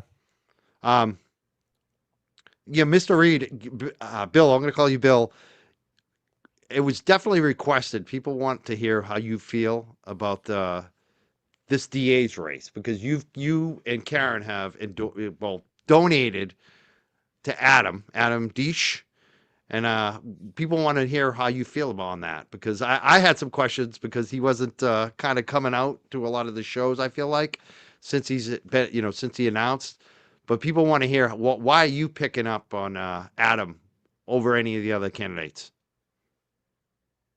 I don't think we can hear Mr. Reed. Oh, he's muted. Yeah. But he's not muted on the screen. Something's wrong with his audio. He probably needs to leave and come back in, sadly. I don't want him to because No, I'm I know, afraid. but that's usually what works. I know. He might be muted, Mike. No, he's I didn't not. mute him. No, I'm looking at it. He's not muted. Now he muted himself over there. People in the chat are hilarious. Yeah, I think he muted. No, wait, he's unmuted. Hold on. That was after the fact. After he keeps muting and unmuting now, but that's not the issue. I think he might have unplugged his mic or something. Technology. Yeah. I got a question while we're waiting. This is for Runkle, Carl, and Andrew. As far as Judge Bev goes, do you see that there is some sort of an avenue for sanction, or do you think the egregiousness and bias in her conduct didn't rise that level? Now we got Bill Reed back, so we're going to be quiet again. Let's see if we can hear him. Okay. Bill, you want to do a sound check and just speak and see if we can hear you? He did. He is. Yeah. Yeah, we're not hearing him. No. Hey, Mike, if you have his cell number, just call him up and put him on speaker. We'd be able to hear him that way. I don't. Maybe I can talk to Karen. What's a good pro? Bring him in and bring him out. We'll try that. Okay. Go ahead. Go ahead. Ask your question, DJ. So yeah, this is for our three esteemed legal professionals. Do you think that anything that you saw rises to the level of some sort of a sanction with a legal body or with the bar of Massachusetts? And if so, why hasn't that happened? It's really hard to actually sanction or to actually get any meaningful consequences for lawyers. We have all of these rules, and in actual practice, what ends up landing is one of two things. Did they sleep with a client or a witness, or did they steal money? And Right. so unless Brennan is caught like walking out of the courthouse with the silverware or, something like that, it's not going to be a big, it's not going to land anything meaningful. I saw people, this has been one of the most interesting trials just in terms of how many people have fallen while Karen Reed is still standing. Because, we see Proctor's down, Morrissey's down. That is almost unheard of because you get trials where even when you find police misconduct, it's very rare that an officer is actually, but as much if they land anything on them, it'll be really minor unless there's something like, does one of the lawyers write a tell-all book where they're like, I conspired to frame Karen Reed? It's not going to happen. I don't think they did. I think the lawyers were just trying their best with an absolute garbage case. If you're hoping for Brennan to get disbarred, keep hoping. Judge Bev, not Brennan. If you're hoping for her to get, sanction. it's not going to happen. Think how many cases. Andrew, go ahead, Andrew. We lost Andrew. Okay, I was muted. I don't know Yes, why, sir. but I would defer to everything that Runkle just said. It's absolutely true. I've been practicing in Massachusetts for 30 years, and this isn't a good look. But those two things that he mentioned, sleeping with a client or, maybe a witness in this case, or playing with the money, so I would defer to everything that Runkle said. Thank you. We have Bill Reed back. Hopefully we can hear him. I'm not sure.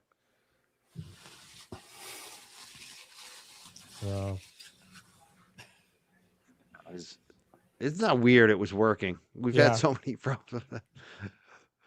I want to thank you for coming. Let's just give him a round of applause for being here and trying so hard to be here. And I want to thank you, William Reed. I know you can't hear us right now, but we really appreciate you being here. It seems like you have some kind of a microphone connection issue, and I'm not sure what's going on. Fortunately. Hopefully he knows we're big fans. I thought his statement post-trial was fantastic. And I can say I have seen a lot of people dragged through the criminal justice system, both, guilty and innocent. But one of the common things with people, even though they get cleared is, friends and family and so forth will have abandoned them along the way. So Ms. Reed is tremendously lucky to have a family that has stood by her in what has got to be an incredibly difficult and incredibly brutal process. So does anyone else want to say anything to Mr. Reed tonight, since he's been here? And unfortunately, the technical isn't working, but sure they're watching. Karen and Bill. Anyone else want to speak up? Can he hear us? Can he hear us? I would just say thank you. He reached out to me during the trial. He reached out to me, and he was feeding me information, and he was giving me, information that I didn't have. And I've lost both of my parents at my age. My parents are gone. So Karen is so lucky to have parents of the caliber that she has. And that's all I have to say. That's pretty much what I was going to say. Is just that it as somebody who's not a parent, the warmth that you feel and the love that you can feel and see, it's visceral. It's quite obvious how they feel about their daughter. And it was just it's just beautiful to watch somebody who's so proud of his daughter And obviously, when you look at what she's endured, how many people do we even know that's raised a child that could have dealt with this and still be able to retain their sanity, to become cool, collected, professional, and then be able to still take the fight to the Commonwealth and to these criminals posing as officers and as just your average family members? Totally. Yeah, it's just showing up every day too. I mean, that he was such a strong presence there every day in court through all those trials. Yeah, I mean, and those benches were not comfortable. You know, I sat on them quite a bit, and you know, I know at some point, like the lower part of your back just digs into that bench, and for them to sit there every day for the amount of time that they did, I mean, you know, and at their age, it's not easy, and so hopefully he's enjoying himself sitting on the couch now, and he won't have to sit in a courtroom like that until the civil trial begins, and you know, doing it all over again. But those seat cushions during the trial definitely made a huge difference. But I do want to say thank you to everyone who has donated so far and everybody who has joined the channel and helped fundraise tonight. I know there's still a long show ahead, but I just got out of work and I hopped right on. So I'm going to eat some dinner. And when I'm done, if it's all still going, I'll hop back on. But thank you to everybody who has donated again. I know they appreciate it. But we'll continue the fight for sure. Thank you, Nick Rocco, and enjoy your dinner. And thanks for helping out with getting Bill Reed up here. It was we tried. You know, at least we got him on for a couple minutes. I missed the DA answer. That's what I really wanted to hear, but at least we got him on for a couple minutes. Thank you so much, Nick. You got it, man. Have a good night. You too. Have a good night. That's Nicky Haircuts, Nick Rocco. This has been fun so far. We're having a good He's not time. lying about those seats. Yeah, those seats are never comfortable, right? I don't think anyone enjoys Mikey, that. I sat there. You've sat I was in there, them? and I sat there twice with Karen and her dad, and he might not remember because so many people were there in the courtroom, but those seats are not comfortable. And I remember saying to Mr. Reed, you know, not every parent does this, and he's like, no, I'm just doing what any parent would do. And I'm like, not any parent does. Like, I know a lot. I have a lot of friends that I don't see their parents doing stuff like that. So he stuck it out just as long as Karen did. So you got to give him that respect, man. So, Totally, there every single day. And you lawyers all know that that's a lot. Yes. Absolutely. What I guess I want to do, we got a few minutes left. We're still raising money, but I want to go around to every panelist here and just, you know, tell everyone what you're up to, what you're working on, because you all have like YouTube channels. So I want to make sure everyone's getting some support tonight. We'll start with Boston Bia first. Well, as the co-host on Calling All Beings, tomorrow I am hosting a ladies' roundtable with Boozy Beauty and Boston Brandy. So I'm looking forward to that. We are working on a lot of things back on Calling All Beings. So that's about it.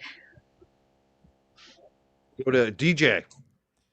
So as you know, on Calling All Beings, well, let's see, we've got Lana from Truth and Transparency, who's in chat earlier. She's going to talk about the Spencer and Monique Tepe murder case, which she covered on the ground there in Columbus, where she lives. Even went and gave the police some tips from her investigation.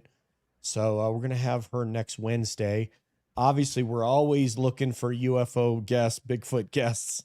We're going to have on Jay Brill, a friend of James Jackson, going to book him.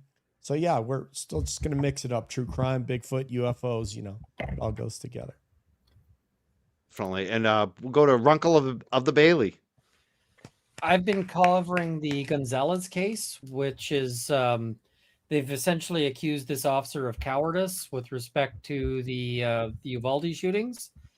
And I went into that basically expecting that I'd be yelling at the officer going, you know, man, you suck. And instead I've been going, why are they charging this guy? So it's another of those trials that's really spun me around on a dime as I just kind of wonder.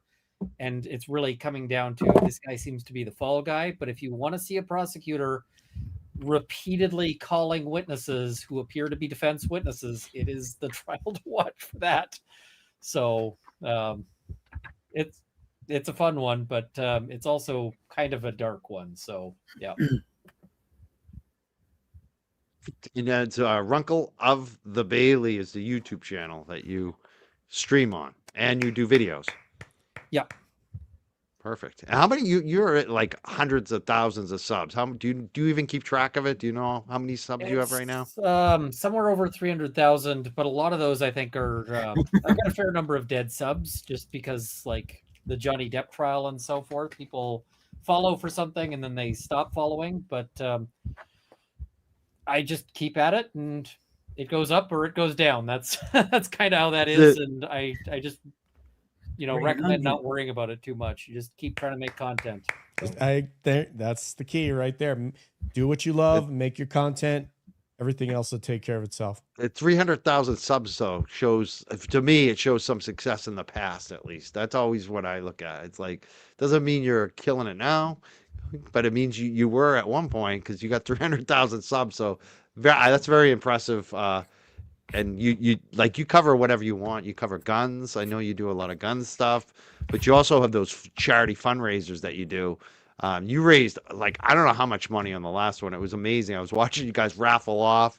You had the best co-host doing it. It's funny as hell, but you guys really do a good job. It's amazing.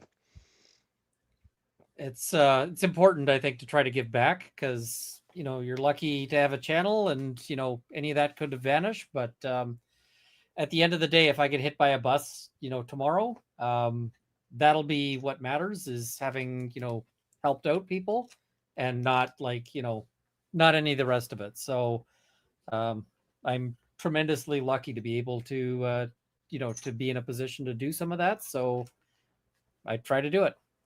So. Thank you, Ian Runkle. And we got James Jackson in the center. What are you up to, James? Just trying to get back into it. I see a lot of negativity of people saying in the chat this and that about Karen and the fundraiser. If you support Karen, donate to the fundraiser. She still has a long fight ahead of her. And if anybody is close enough to corruption, it's Karen. She's in the courtrooms with these people. She's got lawyers that are top notch. Like Alan Jackson speaks for himself. So you're not donating to the drama. You're not donating to any of that. You're donating to something you believe in. So if you believe that Karen Reed is innocent and you believe that she was set up by corruption en masse, donate to Karen Reed.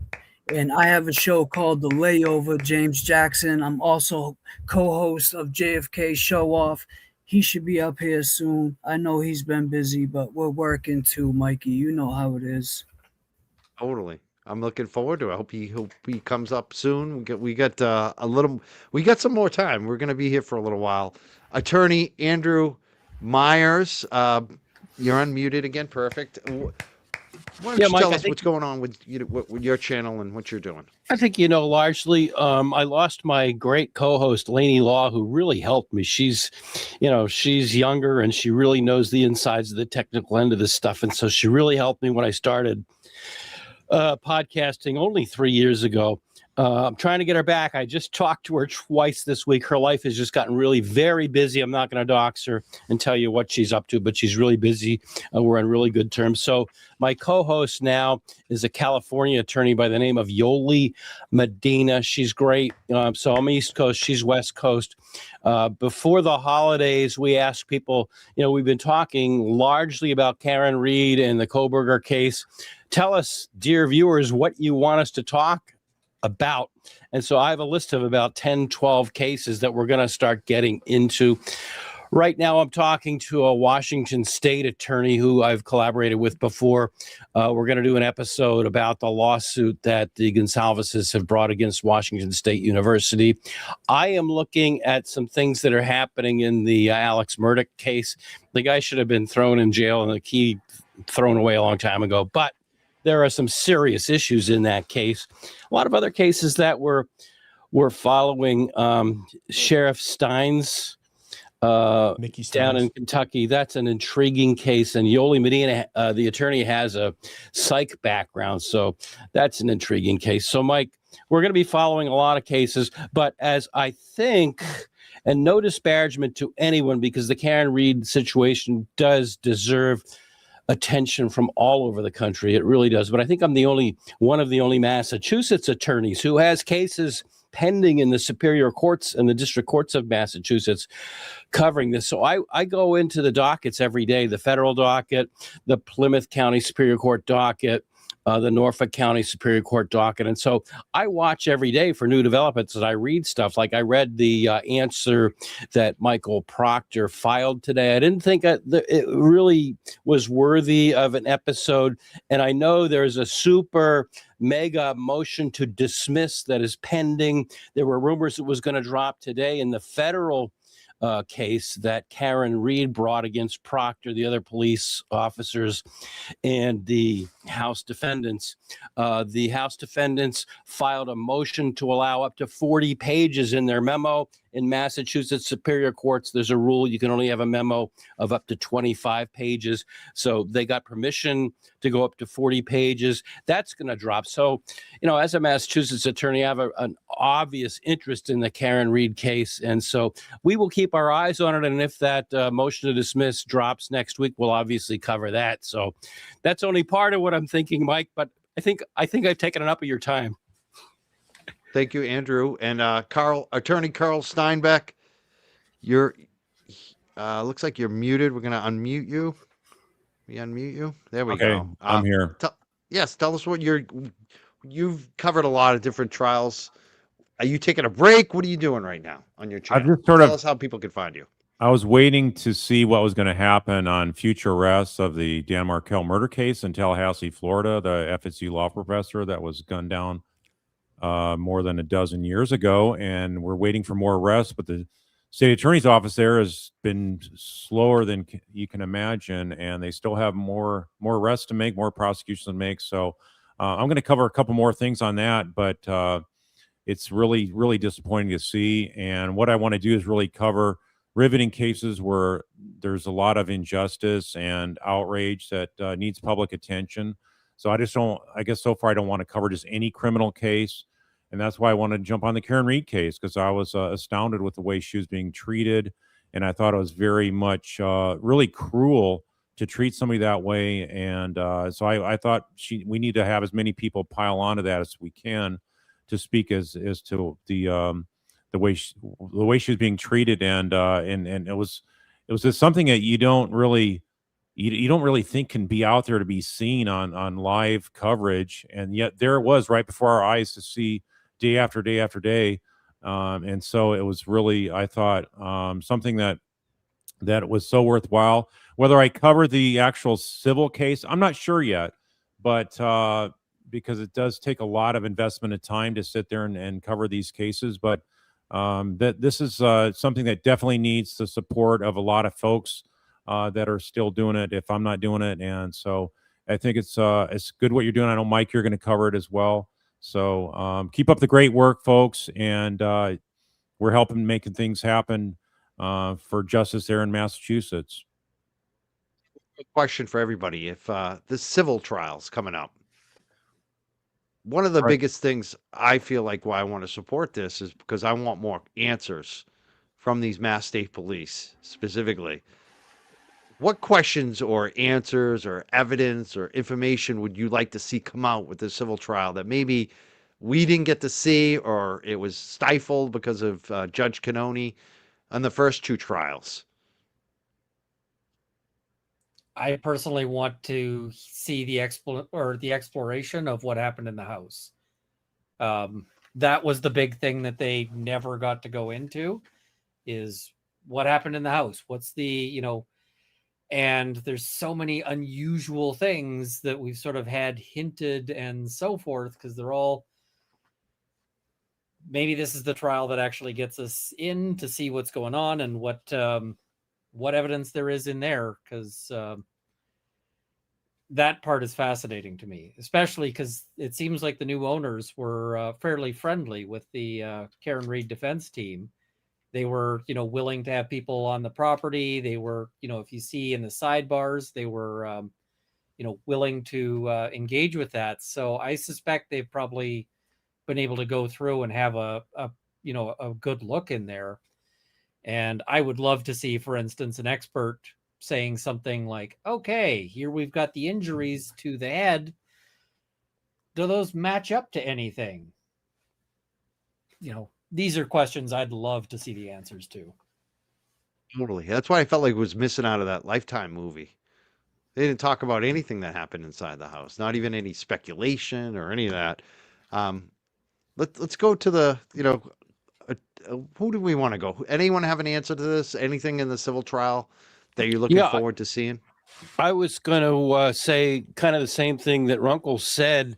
Why didn't they go into the house? Why didn't they separate out all of the witnesses? Were there any communications between Proctor and the people that were inside of the Albert house? Why didn't they go back over to the Canton Police Department and actually get blood collection devices as opposed to using solo cups? Do you remember in the second trial that that Karen's attorneys wanted to bring in this guy, Michael Easter, who was an expert from the FBI on crime scene evaluation? Why didn't they do all of that? What is on Michael Proctor's phone that goes back to 2013? There are just so many questions. And it seemed that when the Brian Walsh case came up, that the Canton and Massachusetts State Police did, in fact, know how to conduct a correct investigation. Why didn't they follow all of those steps, starting with what Runkle just said, all the way through? Why didn't they do more to actually investigate the thing? Why did they lie about the fact that the Karen Reed SUV was picked up at 4:30, but then in repeated police reports, they repeatedly said, oh, no, it was picked up at 5:30? I mean, I'm only starting. There are so many questions.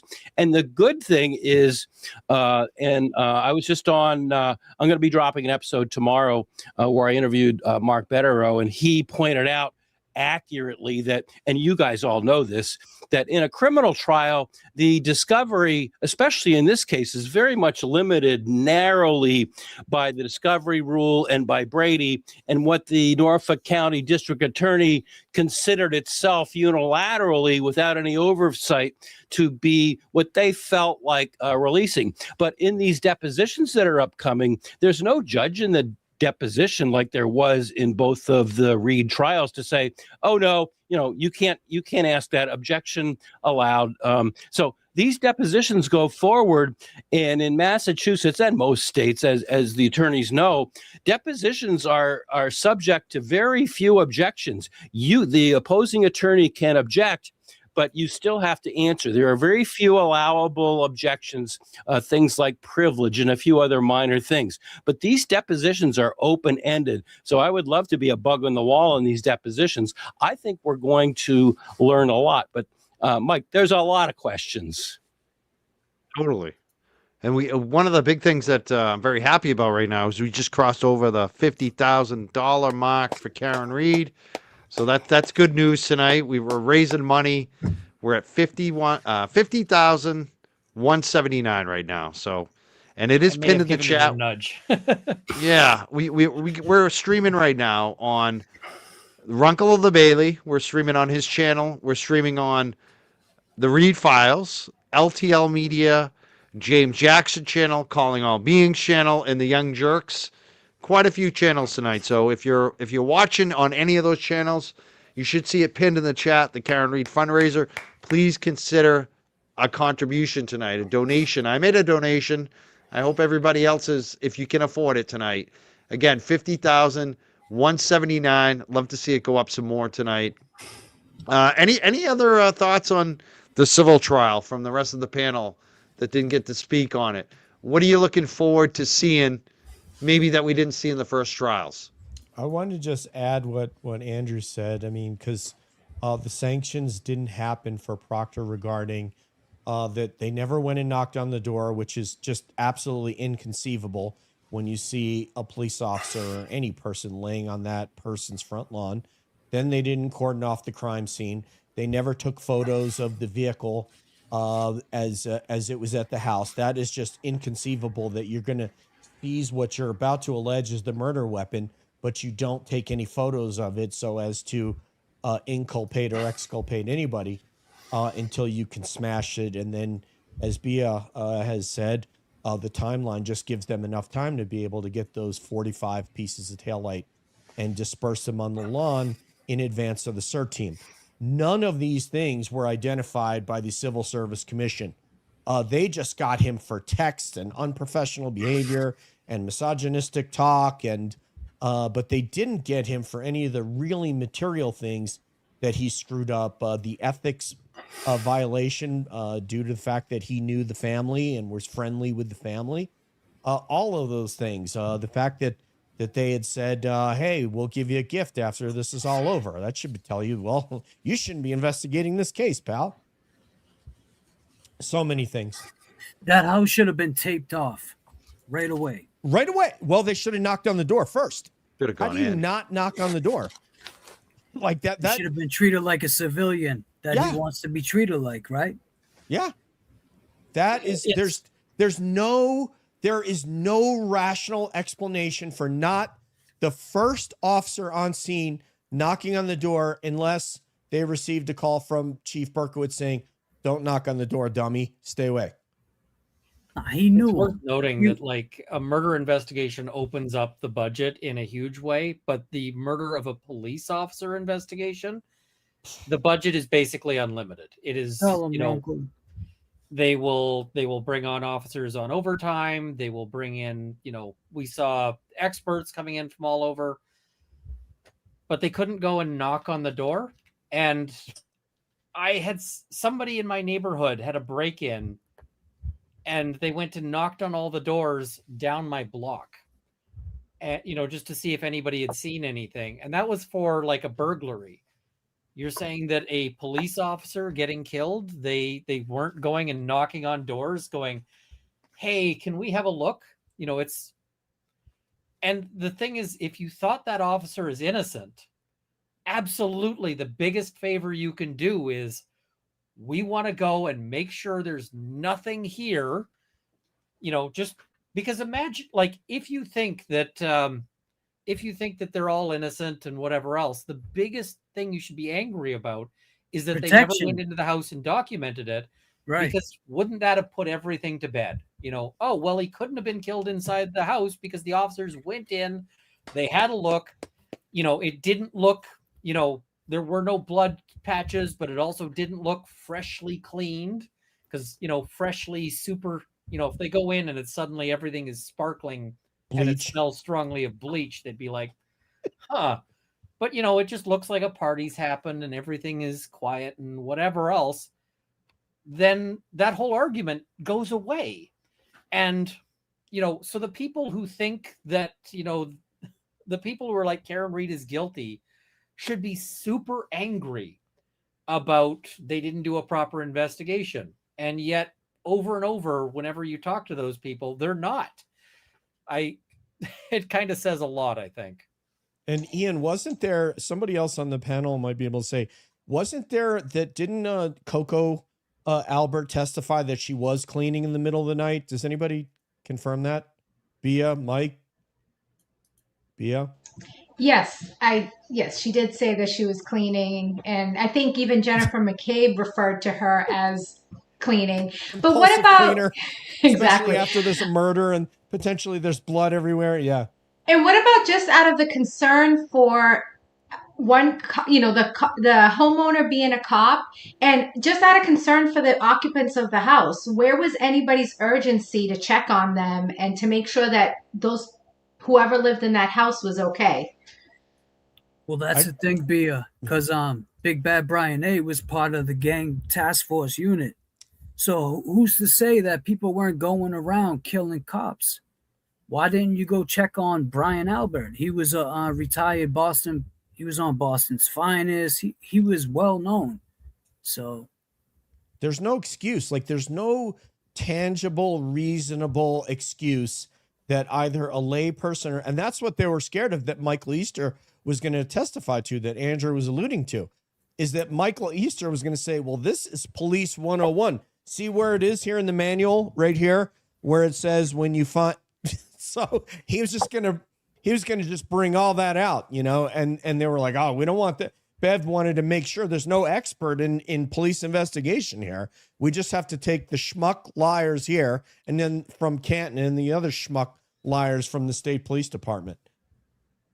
And you'd think that it would have gotten in once they have officers testifying specifically that, you know, it's not part of an investigation to knock on the door, that it's not part of, you know, and that they can't possibly do this because, you know, it's an infringement on their rights. It's not an infringement on their rights to knock and say, can we do a consent search? Right. And, you know, you're thinking that these are like John O'Keefe's friends. Why would they not, you know, why would they not say, yeah, come on You in? think they would be giving that up? They would be willing to do that. So once they, you know, once they have that testimony, it seems like the prosecution has directly opened the door to say, okay, you need to bring in the expert to rebut this. It's frustrating as hell. It was like watching that trial. I could not understand sometimes how the defense lawyers were not losing their minds. Ian, I had Because- hair. I had hair before that trial. I No, just you pulled did it all not. out. Stop it.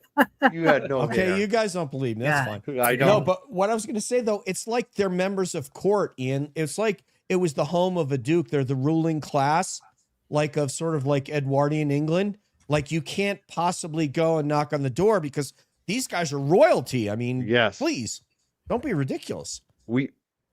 Yes. We're at 9:05 p.m. We do have some other guests for the final hour ready to bring up.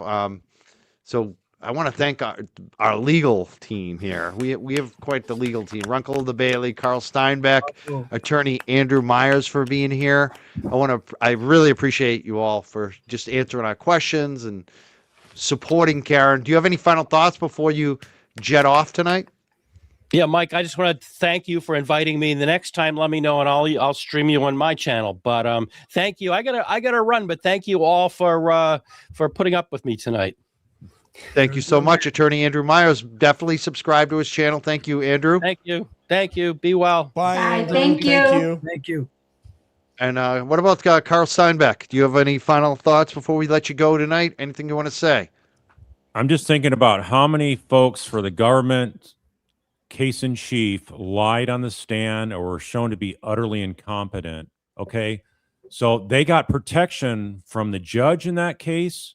But guess what? They lose that protection in a civil case. They're not going to have the judge there and Brennan there giving them this psychological edge to just go on there lying at will. So what's going to happen? These folks are going to get eaten alive on cross-examination in front of a jury.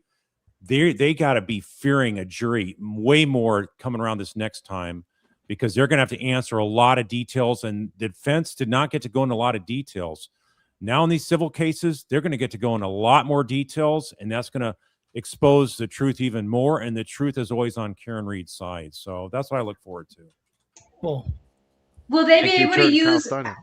just real quick, will they be able to use testimony from the prior trials Sure. and the federal material, the federal grand jury? Impeach Okay. them, absolutely. Anything they said previously is something they can impeach them on. And so they already got their statements out there. And so just think about all the stuff about the butt dials and text messages and all that kind of stuff. All that kind of stuff, it could really be played out more in front of the jury. But they had a lid kept on that in this criminal case. So I can just see hours and hours more of detailed cross-examination. It's just going to, like I say, just blow these guys out of the water. So it's going to help Karen Reed prevail in the civil cases there. So I look forward to it. But thanks, Mike. Thanks Can for what I you're ask doing. Carl Thanks, team. one question? It was before he nice to goes? meet you. Carl, Army, Air Force, or Navy JAG? Army. All right, All right, I'll still did I give say you it wrong earlier? Thanks. No, Mike said Navy, but I did. let him I said slide. Navy. I'm Air Force. called but me out. I'm still Oh, going to give cool. him an applause. I screw right, up thanks, something brother. every show. It's that typical of me. All right, signing off. Thanks, team. Bye, Carl. Thank you, Attorney Carl Steinbeck. Woo! Yes. Good man. And now, Runkle, do you want to stick around? Because people are asking. Don't let Runkle go. They don't want I you can to go. stick What around do for a little bit, and then You will. Okay. Yeah. So we got Runkle. Let's bring it. Ian, We're going to bring in some locals now. Yes. We got the boots on the ground. I saw Brandy here a minute ago. I don't know where she went. I want to bring up Brandy, but we have some others. Who do we have? One of them, I'm like, who is this person? Let's bring up the one I know. Yeah. Dennis and Brenda Sweeney, boots on the ground. How you doing tonight? How we doing? Dennis, how you doing, Brenda? Hi, Brenda. Good. How's everybody? Good Good. seeing you. Doing great. How you doing? Well, we're trying to start off. We're standing out today. We froze. Oh, you did one today on Friday? Where Yeah, in yeah. Canton? Every Friday. Yep. Chris Albert resigned. Chris Albert resigned. Yes. So those are going on. That is that in front of the pizza shop? Is that the Yeah. one that Yeah. I went to a couple times? Yeah. Yeah. Every Friday. So- Yeah. Yeah, Every 11 Friday to then. 1 on Fridays. And you I'm do gonna Sunday suggest- at Legacy Place. Yep. Still doing that. Oh yeah. 10 to 12. 10 to 12. We hope the snow holds off for that one. Yes. I'm It's thinking very Dennis cold should wear now. winter cold weather gear. That's all I'm saying. Like, he looked like he was toughing it out when I saw him. I mean, if he puts on some legit cold weather gear, It's easy for DJ to say. I know. Right. He thinks if he wears a hat, he'll be warm. Yeah. Keeps all the heat in. You'll be all right. He's We also tough. got some other people I want to bring up as well. I'm going to bring them up one by one here. Let's go with Boston Brandy, and then we'll bring up another attorney, actually, we have. Let's bring up Boston Brandy first. Hi, Boston Brandy. Hi guys, can you hear me? Yeah, Yep. you're back. How you doing? I saw you in the chat earlier. I was like, got to bring her up. What's up? How you doing? I'm good. I just want to say thank you for inviting me. And Dennis and Brenda, I'm so proud that you were out there today. It was absolutely so cold. Yeah. It was horrible out there. Not that cold. Calm It down, was guys. freezing. I was in Canada was earlier, cold. and I It was cold about to today. drive I by walked you guys, dogs. but It was cold. I walk my dog too every day. oh, it's brutal. I don't just do a little 5 a.m. walk. I do it every day, all day Yeah. long. God Me bless too. you. It was cold today. Yeah. I felt it. Especially, you know what? It's like the temperature drop because yesterday was nice. It was like really Yeah, nice. yesterday was Yesterday beautiful. was nice. It's just the wind. Can't That's take it. Boston, right? Though that's Boston weather. Yeah. Mm. Yeah. Fortunately, the sun was out, so it wasn't Wasn't too bad. Yeah. Yeah, the sun is out. Could've We'll, been a we'll lot be in worse. March and April before you know it. Are we Yeah. raising Let's some funds we got or what? attorney Nan You know? Gallagher here. Oh, hi, Hey, Nan. man. Hi, Hi, Nan. Nan, what's up, Nan? Hey Hi, guys, Nan. how are What? you? How you doing there? Good night. Good. Good, Hi, Nan. good night. Hope everyone's having a good night. Not good night for the fundraiser. Oh, It's yeah, like- good night. We've been dismissed. I'm the Dismissed. closer. You are the closer. How you doing? We're at 50,478. We want to keep that number going up. I hope people are There you go. donating. Pinned in the chat. We also got Rich Schiffer, the Duck King. He's adjusting his camera. Once you adjust your camera and you set it, Rich, I'll bring you up. But if you're There we moving, go. I'm not going to bring it up. It's giving me the queasies. There we great, go. Great hair we day ready, for Rich? both attorneys, Nan ready, and Brandon? Runkle. Come on. Oh, my hair doesn't compare. Does not Yeah, compare. Richie. Hey, Richie. We also got the Duck King, Rich Schiffer. Rich- Trying to dress like Dennis. How do I Can't even hear a word he's saying. My man. He said, I'm trying to dress like Dennis, so he needs the Boston Scally cap. I Scally. don't know. The Boston Scally. There you go. All He's- My right. little he's got brother. it. Let's see if, glasses? hear him, I Tim. got my Patriots shirt on. I'm going to try to turn Turn off your his mic volume if I up, can. Richard. That's my older brother. Oh, volume up? Okay. There we go. That Richie, sounds a you little sitting better. on the ground? Are you okay now? Can you hear me? Yep. Yeah. Yeah. Oh, I had a block. Oh, That's it. I'm back. So I guess we'll go around to each new person here. We'll start with Nan Gallagher first, the attorney. Why are you here today supporting Karen Reed in this fund? Oh, well, I don't want to repeat anything I've heard from all your wonderful guests on this widespread fundraiser this evening, but I have 3 words. Well, it's really 4. I believe Karen Reed, and any one of us could be her. Loved ones, family members. I think of her parents and what they went through, her brother, and just the support he gave her. And you have all of the corruption that's going on up in Massachusetts, and it's not germane only to Massachusetts. So whether it's a large amount of people or a small group of people conspiring to pin it on a girl and to combine and align their stories to make it fit, to let a few people who really should have just come forward at the outset when it could have been explainable. I don't feel that this was intentional, the killing of John O'Keefe. I think there was probably some words exchanged and maybe some fists exchanged. And at that time is when honorable people should have come forward and said, oh my gosh, there was an accident, or I didn't mean for this to happen. But because they didn't do that, because they didn't exhibit integrity, in my opinion, and you have all of the collusion at the witness level, the local law enforcement level, the Massachusetts State Police level, and even invading the city of Boston and the Boston PD, as we saw elicited from Kelly Deaver and thereafter from Commissioner Cox. I think it's very, very important that there is a groundswell of support, a force multiplier, of people coming together to get all of the answers. And I know your guests this evening have talked about all of learning about how that sausage is made. It's going to come in these 3 very important civil cases, and they're all going to tie together. So that's why I'm here, and I can lend a small voice to help hopefully shed some light on the injustice. Then let's ask Boston Brady the same. Well, why did you decide to show up tonight to support Karen? I know you've been supporting her. Why do you think it's important for this fund that we're collecting money for tonight? I mean, I kind of say the same thing all the time. I just feel like we're, in the end, supporting ourselves because it affects all of us. I mean, I think the evidence is more important than the authority. And I think that people are getting away with too many bad, evil, unlawful things just because of their titles. And I feel like accountability is just a word to some people, and it should matter more, and people's oaths should matter more, and we should, you know, have more respect for people. I just think that there's way too much crime, and I think everyone needs to wake up. I think the government is loving us if, you know, staying silent or being divided, and it really affects all of us. It just sucks that Karen was put in the hot seat.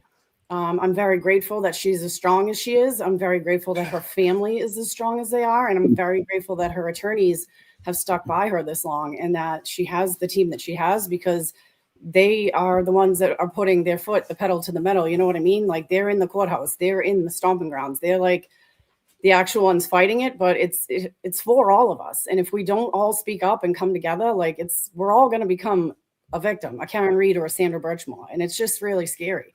I just wish everyone realized how very important it is to support this.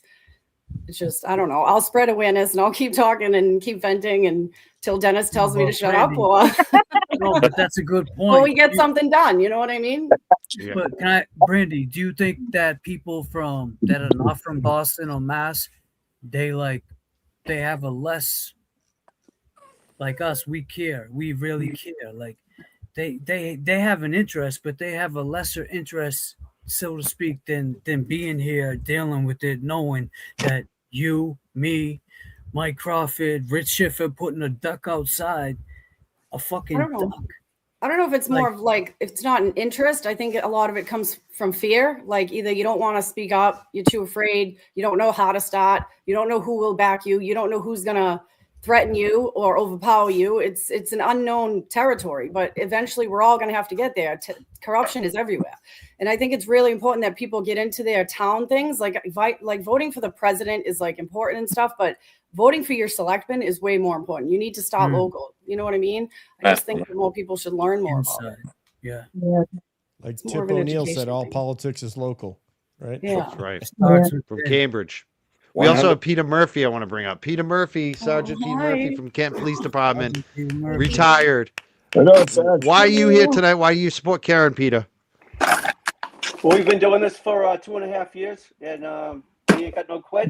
I was out in the cold today, about 1.5 miles from the D&E location in front of the police station, and it was chilly. But, you know, we've got a dead police officer, and nobody appears to be given a goddamn, and we're going to get a new DA, and he said he's going to open the case. So stay tuned, everybody. And how do you feel about this DA race? Because there's been a lot of talk about it. We try to get Bill Reed to speak about it tonight, but his audio didn't work out too well. What do you think, Peter? You're Well, from Canton. What do you think about this DA race now? Well, I think I think Adam Deitch, I think, is the right pronunciation. I think he uses it as an I, not an E. But I looked at his credentials. He worked under Josh Levy. He's familiar with the cases, Birchmore, and obviously John O'Keefe. And I think he's got fire in the belly. I think he's coming on. He's coming in hot. Anyone else want to comment on that DA race? You don't have to, but I'm just wondering if anyone wants to. I think we heard from Richie at his opening. Well, I staying positive. I like Deitch, whatever his name is. Deitch, whatever. Yeah. Deitch. Sorry about that. German name, whatever. Like him, and what I see, I like the fact he's coming out. He has some, of course, selfish reasons. He knows about Karen Reed. And I mean, he's going to have all Norfolk County, right? We know that. It's getting the rest of it. Like Howie said earlier on the show, it's getting everybody else on board. You know what I mean? So everybody that doesn't know him, they don't know about Karen Reed. They don't know nothing. They don't even know about that.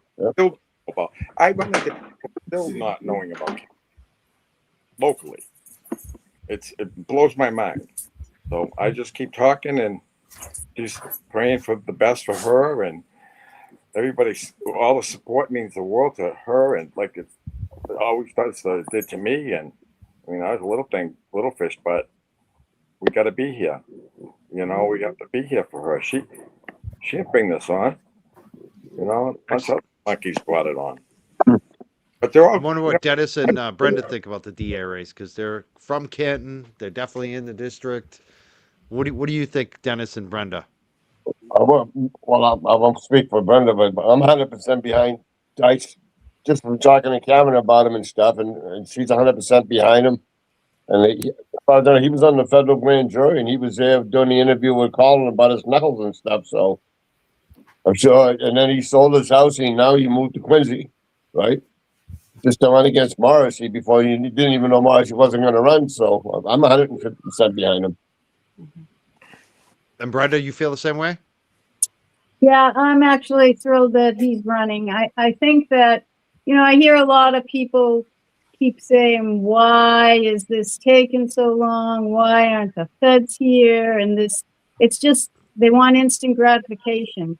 And I don't think it's going to happen like that. It's going to take time, and having somebody with such a breadth of knowledge about the case is much more willing to reopen it for us.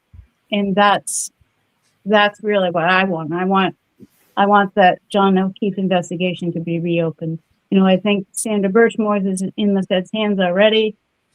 And I don't think the Feds are going to drive down Washington Street and say, here we are, much as we want that. So, I try to reassure people it's going to take time. We need to stand behind her for a while longer. But I think this guy showing up will be a catalyst to help move things faster. Amen. So I'm happy. We also Jay Brill I want to bring up. We only have 10 people on the screen. Someone's gonna have to leave. I didn't know StreamYard maxed out on that. Yeah. We don't want Runkle to go. Before it Whatever you taps pay out. for. Is there gonna be Runkle? I'll step out and folks, it's a great cause. Hit the donation link because it matters. Mikey, I can't. So long as there's police officers out there who think that they can get away with this, it could be anybody. And really, there's an opportunity here for, I hope that every officer out there who behaves badly looks at this and goes, that could be me, instead of everybody else having to look at it and see what's happening to Karen Reed and going, that could be me. I want the officers thinking that, not the public. So, thanks everybody for supporting it, and I will wish you all a good night. Thank you so much, Runkle Bailey. Thank you for your time, Such a great. We appreciate you. Thank you so much. That's Runkle of the Bailey. Now we're gonna add Jay Brill. And then if JFK comes up, we're gonna have someone else drop off. I didn't know there was a 10-person max on StreamYard. I thought we could There do more. is. Hey, Jay. Depends on what you pay for. Hey I guess. guys, I pay the max. Jay Brill, what's up? How you doing? I'm good. How are you guys? Good. What? We're just raising money for Karen Reed tonight. Why do you think people should be donating to Karen Reed? I guess is the question of the night. Because at the end of the day, she still needs all the help she can get. Lawyers aren't cheap. Experts aren't cheap.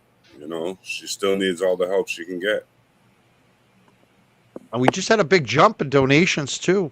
That's like the boots on the ground bringing in the money tonight. 54,123. Yeah. We just had 50,000. We're up Keep to it 54. coming. Keep it coming. Yeah, we need more. Oh, Come on, I double dog dare you all. Yeah. It's I so, triple dog I did. don't know, man. I 4 dogs. Even if they share it, that's helping out. You know. Yep. We like it like this better, or is it better this way? What do you think? That's good That's right what- there, Mikey. You like it that way? I mean, you can see everybody you know is up here. I mean, it's funny. Where's Boozy at? I thought she was coming up. I don't know if we gave her the link. I think we had so many. We didn't include everybody this time because it was kind of too many this time. If you notice, I mean, Hey, we try to Bill get Reed. everyone on the. Jay Brill, you saw Bill Reed flexing with his gold chain. I see the first thing I pointed out to him. Said, Mr. Reed, I just gotta know, is that your gold chain? Over Hey, that he showed you turtleneck. up. No, because we've been getting a lot of slack for our gold chains, and then Mr. Reed comes out with his gold chain. Oh man, that sealed the deal. That was like Vince McMahon coming down, taking the belt from somebody. Oh no, I think Boozy's in the chat now, and she's mad that I didn't give her the link. Now, see, I'm in trouble. You snitched me out to my friend. Uh-oh. Who did that? Who brought up Boozy? I gotta go because I see. Was it people you, saying they James? want- Or was it Jay Brill? Who brought that I up? didn't say nothing. That wasn't me. I was talking about the gold chain. I saw his. I gold know, chain. but you're snitching on me. Oh shit! Mike's got this. He's pissed. JB. You guys, so what was that like? You met Jay Brilliant. You was out there getting footage with him with Kelsey. We had fun. I had my dirty pants on. They said. Yeah, whatever with that shit. I'm saying, but you got to see. You know, Mike it's because I'm a working man. Unlike Right. other people, who the hell That's else what I is said. You working and just then got comes out to of the work fucking with- court? Hey, Come he on, gets son. he got all the right angles though because they had. Yeah, a I got the Lee best Bird- video. Yeah, they had I a walked Lee dogs Bird before and video after, and I got the of best yours. video. So what's up? They had a Lee- yeah, yeah, Jay they- Bree. We Yeah, got it. Jay and I got the best video. Both of our videos were by far Yes, better than baby. anyone else. So I don't know what they're. No, that's Yeah, work man. right there. Them now we took all their shine. That's all. Say hi, Teddy. If you're gonna- Say hi to Teddy. He is such a pain in my ass. That's why I'm struggling here. I think it was fun to hang out with some other people there. Just to kind of just to see a new crowd there for Kelsey. It was nice, and Jay hooked me up with some flour after. He gave me a little flour, Oh, which is really? nice. Why is he hooking you up? I don't That's know. my God question. damn, I know, right? God damn. So, hey, listen, it's going to be a nice crowd on the 23rd. And I look forward to it. You know, we're all here for our First Amendment right and support of Karen Reed. Yep. That's what it's all about. So donate those dollars. Yeah, so donate the money. That's Oh, what sure. we're here for tonight. Is the fundraising. We're at 54,203. I love seeing the people just donating tonight. You can do it. Anything. I'll open it up to the panel. Anything you want to talk about tonight? Like, let's go to some people who haven't gotten a chance to talk as much tonight. Brandy, Nan, Peter, Yeah. any of you folks, Jay Brill, any of our new panelists here. The bottom 5, bottom 6 actually, and you're not in the bottom. You're just on the bottom of the screen right now. Anything you want to say? Can I ask a question, Mike? Yes. The donations, do they close at a certain time tonight, or are they open for the next 3 days, 30 days? What? So she, Oh, for the fundraiser? so she Yeah. reaches a goal. No, to Yeah, you donate. So Yeah, you as can long as you want, Peter. For you, we're going to do it as long as you want, buddy. You All can right, donate man. whenever you want, but No, but I we're trying to raise it anytime. tonight. So Time we wise, can. there's no time limit tonight, right? It's not just a closed deal at 10 o'clock or whatever. No. It can go. It can go. No. All right. Good. We'd appreciate it if you did it within the next 5 minutes, though. But no Yeah, so pressure. we can count it. God No damn, problem. trying to keep him going. And she's like, but do it right now. No, he works better under pressure. Do it now. It's such an interesting group of people. If you just look on the screen here at all folks from different walks of life, different age groups, different demographics, all have come together and are all friends now as a result of this cause. And that's what's just is so great about it. And nobody can ruin that. It's just awesome. It's great. Thank you. I think that's one of the biggest things that I got out of this. Got some great friends here, and I keep meeting them. Like I met James up at an event. It was great to meet him. B, I've known since the beginning. And Sweeney's and Randy and Peter, I've known. Jesus, we've even done business together. God damn. Hey, be careful. That's hey, Pete, They might twist that whole statement. So I got maybe some interest there. So what do you think about Brian Albert opening up his own detective office? Yeah, in Brockton. I know exactly where he is. Oh my street. I was thinking of hiring him from a yet to be solved murder that happened in Canton. Well, I back tried in January of 22. Yeah, I was thinking about it. Maybe you can find the edge. Yeah, maybe. Yeah. Just give him the simple job first. I mean, come on, DJ. Let's give him Where's a small the Ford Edge. Yeah. It's the Ford. How about the fact Listen, I can even direct him to the dealership if he wants. Where's the dog? Yeah. Oh, the dog. yeah. Oh, I can't say. I'll talk off screen.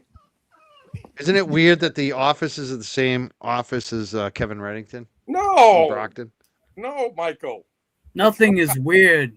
It's Mike, not, dude, at all. It's at this point in the game where we're at, I don't think anything is coincidental. I don't think him. I think it's set up. Yeah, design. It's done by design. I'm sorry. 100%. But they all know each other. I'm telling you right now. Oh yeah. Most of these people going from Kevin Reddington down to Terry Lama to this one over here and the other one, they're all from Stoughton. Matt McCabe. You see the government contract McCabe got that Matt put out? I mean Brett put out? Ellis, whatever the hell his name is. I don't follow him. That dude is loaded, isn't he? Oh, by this company, yeah. $300 million, a lot of money, yeah. I haven't got that email. More of your tax dollars. Oh, that's company. You said it was a He's Kelly government. Davis' cousin, right? What?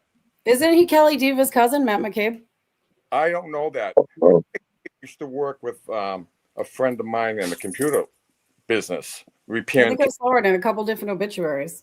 What's Yeah, that? I've heard that before, but I'm not positive.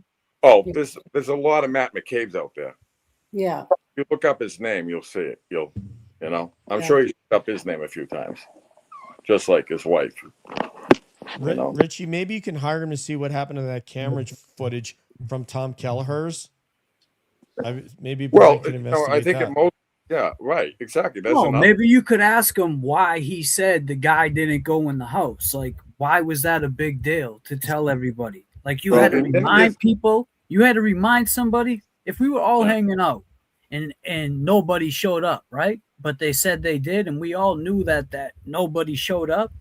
We're not going to say to each other, don't say that he came in the house because we know he didn't. Why would you even say that? Absolutely. That was Matt McCabe, right? I thought that was Matt McCabe. Yeah, that was Matt That McCabe. was Matt telling Chris. And the best part was the response from Brian BA. That tells you everything. It's absolute. That tells you it. It's like you said, absolute. It's right there, man. It's plain and simple in my head. I mean, all this character crap down in Canton, next door. I just it's not surprising me. I've been around for a long time. I'm going to be 67 in March. And Did you see the 4-part? You saw the Rotten Mango interview, obviously, right? But she did a 4-part series on Karen Reed. Did you see it? 2.5. She's so detailed. She's so good. If you guys didn't see saw that. the 2.5 hour scan. Yeah, there's like 4 different episodes, and it's Are they she 2.5 shows everything, calling, Snapchats, all of it. Oh, really? Yeah. Maybe have I to got look into something that. that's already written in that. I don't know. Is that what Yeah, you're saying? it's 4 separate episodes, and it's good. I She's only got the saw the shots. first It's all color coded. It's good. She's good. Okay, If yeah. anyone's new to the case, like, you know what I mean, I'd send them there. I love that. That's what Yeah, I she's did. I good. Watch actually that. But I I- did watch the interview with Yeah. Rotten Mango and Karen. I'm sure everyone saw that. I think Yeah. we should kind of talk about that, like, because I think Yeah, one it of was the good. most revealing things is that Karen's gonna, consider moving out of the state probably Yeah. after her probation is over. Like, she's that Oh, yeah. frightened, and I get that. I mean, I get in my car, and when a Mass State trooper pulls behind me when I'm driving, I get Me like a too. little stiff I'm leaving now. in 2 years too. I got Yeah, 2 years so left I here. can imagine what she feels like. What did you all think? One at a time. We'll just do the round table. We'll start with the bottom of the screen. Jay Brill. What did you think about that whole interview with Karen Reed and Rotten Mango? I think it was a real good interview. A lot of information came out that a lot of people probably was wondering. I don't know. You guys put me on the spot. I'm not good at this. We put you on the spot. Well, I'll let you out. I'll let you out because I got Kev in the green room. So I have to pick someone to go. I think it's going to be his buddy, James Jackson. You're going to drop off now, James? I guess I'll drop off. You want me to And we'll drop bring off? up Kev because I want to make sure I'm we gonna get jump Kev. off. You guys are. Oh, you want guys to are- Brill? All right. Yeah, I'm gonna jump off. I just wanted to come on and say what's up and show my support and meet all you guys. So We'll talk to you soon, Jay Brill. Thanks. We'll get you on Thanks for camera. coming on. Thank you. Take care, man. Let's bring up Kev now. Kev, if you heard the question, we were wondering if you watched the Rotten Mango movie and what you thought about it. I said movie. Rotten Mango interview with Karen Reed. I did watch it. I believe, I feel like there's a lot of parts that were missing from it, which, some unanswered questions with my own thoughts. I think it painted a good picture of Karen, with how she, it all came, it would happen so fast. The next thing you know was, this tragedy just kind of took over her whole life. It led me to believe and to know that she was afraid. She was scared. She was afraid of going to jail because,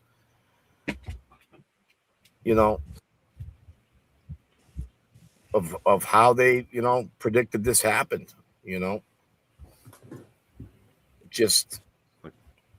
I think that's We all seen the first and second trial, and we seen the evidence that came up. We seen the key players. It was brought forth to us, on live TV that, there was mistakes, there was faults, there was inconsistencies, and to see how it was laid out in that form, as the let's say, that interview,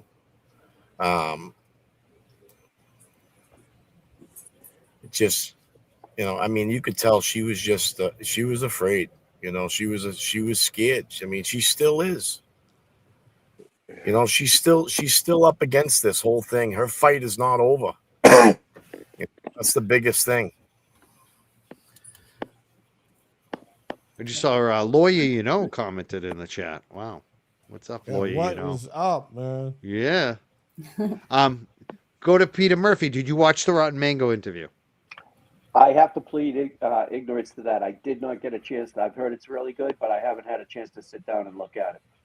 I love an honest person. I love There it. you go. There you go. There you go. Anyway, instead of putting people on the spot, I'll just ask Well, so anyone else want to comment on the Rotten Mango? go ahead, Bia. You can. I was just gonna say, but Bia, I saw a woman put her hand up, and Bia, go ahead.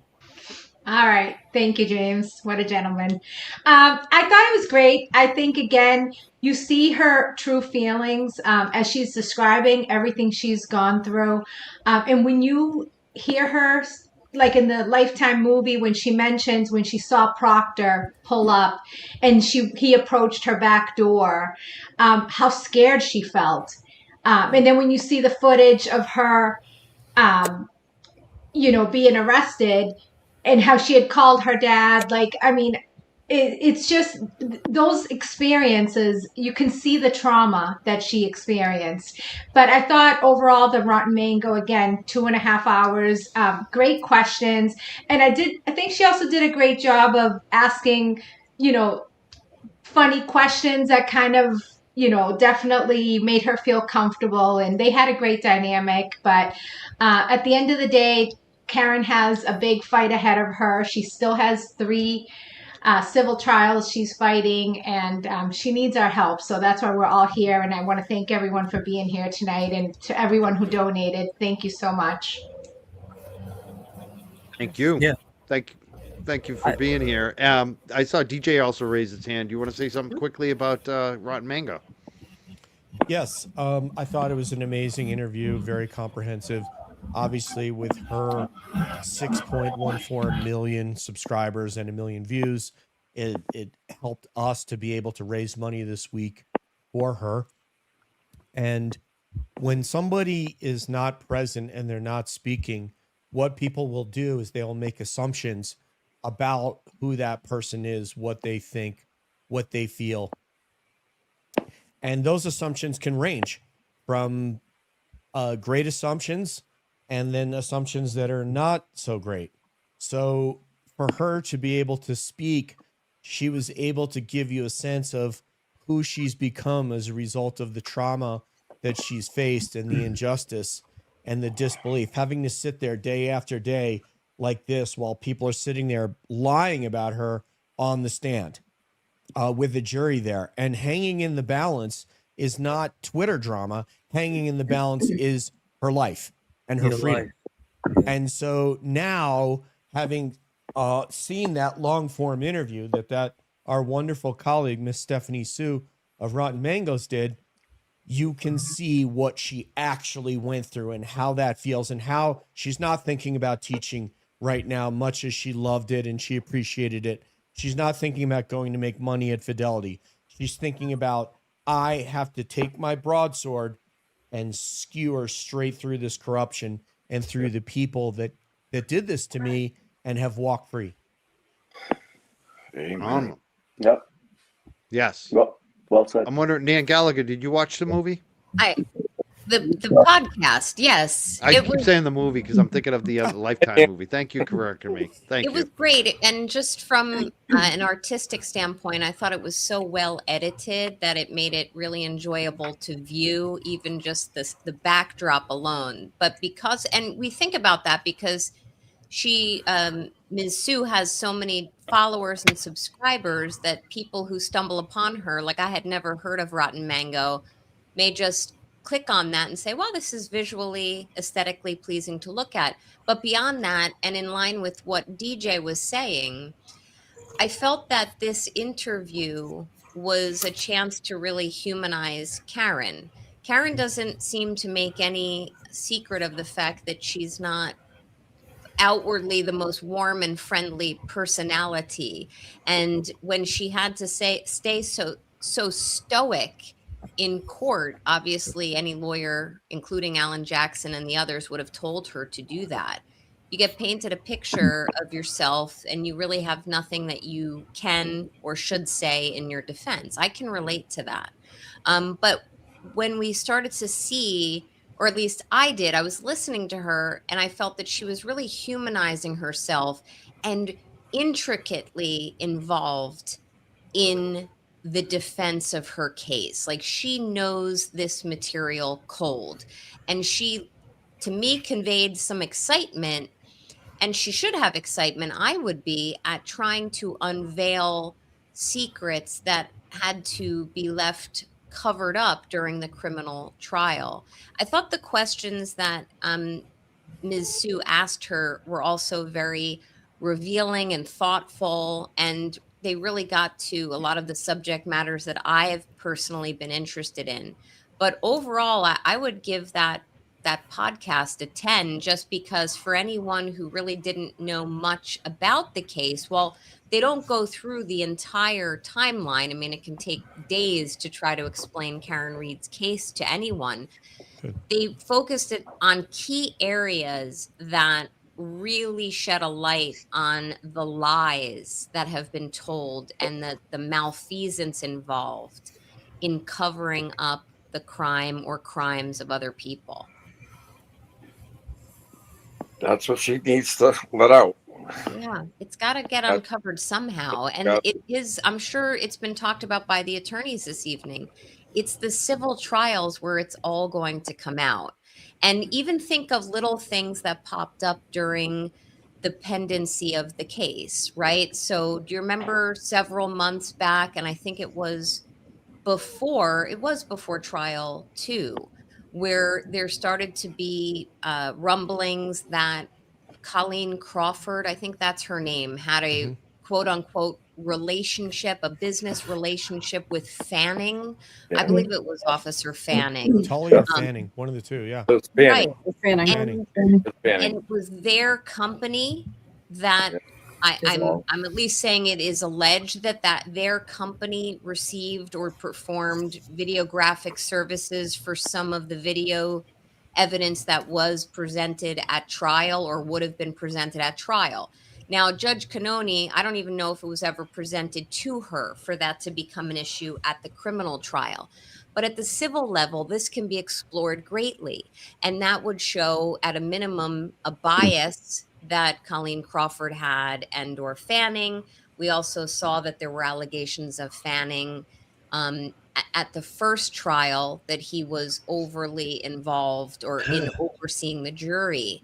So those are little just examples of areas that can be explored fully and robustly at the civil trial level, because you want the juries in the civil trial to see the full array of all of the corruption, and the discovery avenues are very liberal in civil cases. So hopefully, as Karen and her team kind of unveil this piece by piece by piece, it's going to shepherd these juries to ultimately decide something doesn't smell right here. We definitely do not believe that either Karen in the wrongful death case was responsible for the death of John O'Keefe, or in the affirmative civil rights actions that indeed her rights were violated. I really felt deeply for her, listening to her experiences during the Rotten Mango podcast. And I do think that on the Reed Files, I think that's her new channel, I think we're really going to start to see glimpses into her own take on her experiences. So I think this is wonderful timing for all of this to unfold. Yeah. I felt like she just let Karen talk. That was the best part. Just letting her talk, letting her go, and just it was good. I think it was good. A couple of the questions I was like, that's kind of a funny question, but I think that was what was good about it, because it was just kind of stuff you wouldn't normally expect, and maybe getting her to talk and in a different way. Brandy, do you want to say something on this? I'm wondering. I mean, I liked the fact that she clarified that nothing Michael Proctor said about her or her body could ever bother her, because she's just so much better than that. And it only embarrasses him. And it just shows his level of, immaturity and unprofessionalism. And it just shows the type of person he is. And, I just like that she pointed that out. She's just, I don't know, she's really strong in my eyes, in my opinion. It's going to take a lot of strong people to beat these corrupt, powerful people. You know what I mean? But like they say, the bigger they are, the harder they fall. And it is going to take a while, but we need everyone. So that's why every dollar counts. And that's why we have to keep doing this. And just keep getting more people to speak out, because Karen can't do it by herself. I mean, people don't work for free. The paper that goes into these documents and these filings isn't free. You know what I mean? You need money to get there. So it's really important that people just keep talking about it every day, at the office, Yes. at home, dog walking, you know what I mean? Getting your nails done, everywhere you go, just bring it up. And there's a lot to talk about. There's a different pot, there's a different person. There's so much to talk about. So I don't know. I just think it's important to keep going, because she's not the only one that has been framed. You know what I mean? So we need to stop it. We can't let it happen again. We can't just let anything go under any more rugs. You know what I mean? Totally. I love the dog walking because that's what a lot of my customers know about this now. Yeah. I walk into their houses, they were watching it. Like I was like, oh, Yeah. you are hooked now. You're into it. Like they would have it on. It's funny Yeah, as and it's hell. good that a lot more people like Kelly Ripa, like a lot more people, the word's getting out there, and it has to, because then I think it'll catch on in more people's lives, and people will stop being so afraid to speak up. You know what I mean? The place I go to breakfast in the morning, right? I have more people that come in there, and they know I've been going there for 2-3 years now. Yeah. It's amazing. I mean, it's funny. I run into a lot of old people I know, but just people that come in there and listen to me. My rhetoric's going. You know, it's not rhetoric, but my mouth is going at the end of the bar. Yeah. Wow. We have JFK in the green room. I want to bring him up, but we have to. Someone has to leave. Someone has to drop off. Who's going to choose to drop off? I gotta stay with JFK. Mike, I'll Who is drop. it? Peter Murphy. I'll jump out right after this. So I sit there and I have more people coming over to me and saying, asking me questions about this. About it could be anything from the ducks up until what Brian Albert did today. I mean, every single day I'm pushing the word out there. Yeah, good. You know, pushing. You know, it's all about John. It's all Yep. about justice for John right now. We're only going to get it through Karen. Karen's got to get square. I feel I'm going to end my thing and leave here, but I want to just say that Karen deserves all of what we can give her, and we need to help her, because it could be any of us. And she's going to be my opinion, but I think everybody just has to stay together, keep donating. Everybody, please keep donating. Yes. You need things like everybody says here. I don't want to repeat everybody, but I just think that it's coming. The wagons are circling. I really feel it in my gut. And most people, I say that's a final thing I say to everybody every morning. Let's try to get to that. I'm sorry it took so freaking long. Lord, hear our prayer. Everybody. Thank you, Rich. Bye, Thank you, Richie. Rich Duck King. Hi, Rich. Thank you, Have a Rich. great night. King. See you tomorrow. Yeah, bye, James. DuckTales. We're almost at $9,000 Thank you, Rich. too. That's the beautiful thing. We're almost at $9,000. We're very Almost at close to 10. it. Let's bring up the swim god. Swim God. You gotta What's swim up, bro? good. You know what I mean? Swim good. Swim good. Can you hear me? We Mike can't check hear to the you. God. You're muted. There you go. He's here. Mike check to the gods. JFK. How we doing, guys? Good. How you doing? Okay. We're doing all right. Hold on. I just gotta connect my mic. There we go. Mic check. Mic check. Good There now. we go. Yes. Here we go. Yeah, man. Can we talk about this cup of coffee real quick? Do it. It's delicious. This cup of coffee's everything right now, man. I've been moving and grooving. Cheers. Got everybody up here. What's going on, everybody? How we doing? We got Nan, we got Boston Brandy, Dennis, B. What up? Hi. DJ, of course, Mikey Crawford, Peter Murphy. How you doing? How you doing, buddy? Good, good. You? Good. I'm all right. So we're at almost $9,000. I heard, huh? 10,000. Yeah. 10,000, huh? Wow. 10 yeah, I racks. seen that. Yeah, 10 racks. That's a lot of money for sure. That ain't nothing to wave a stick at, you know, for sure. So, Nan, I got a question for you, right? What's the difference between being exonerated and not guilty? There's a big difference. Well, at the criminal trial level, you can't ever be found innocent. You're only found guilty or not guilty. So in Karen's case, she was found not guilty of the two main charges and then was found guilty on the OUI. But being exonerated really is more of an ideological word. To be exonerated means to be free from really any reasonable suspicion that you committed an act or a crime. So in the legal field, you're never exonerated, you're found guilty or not guilty. Karen, in my opinion, is fighting a fight now for exoneration.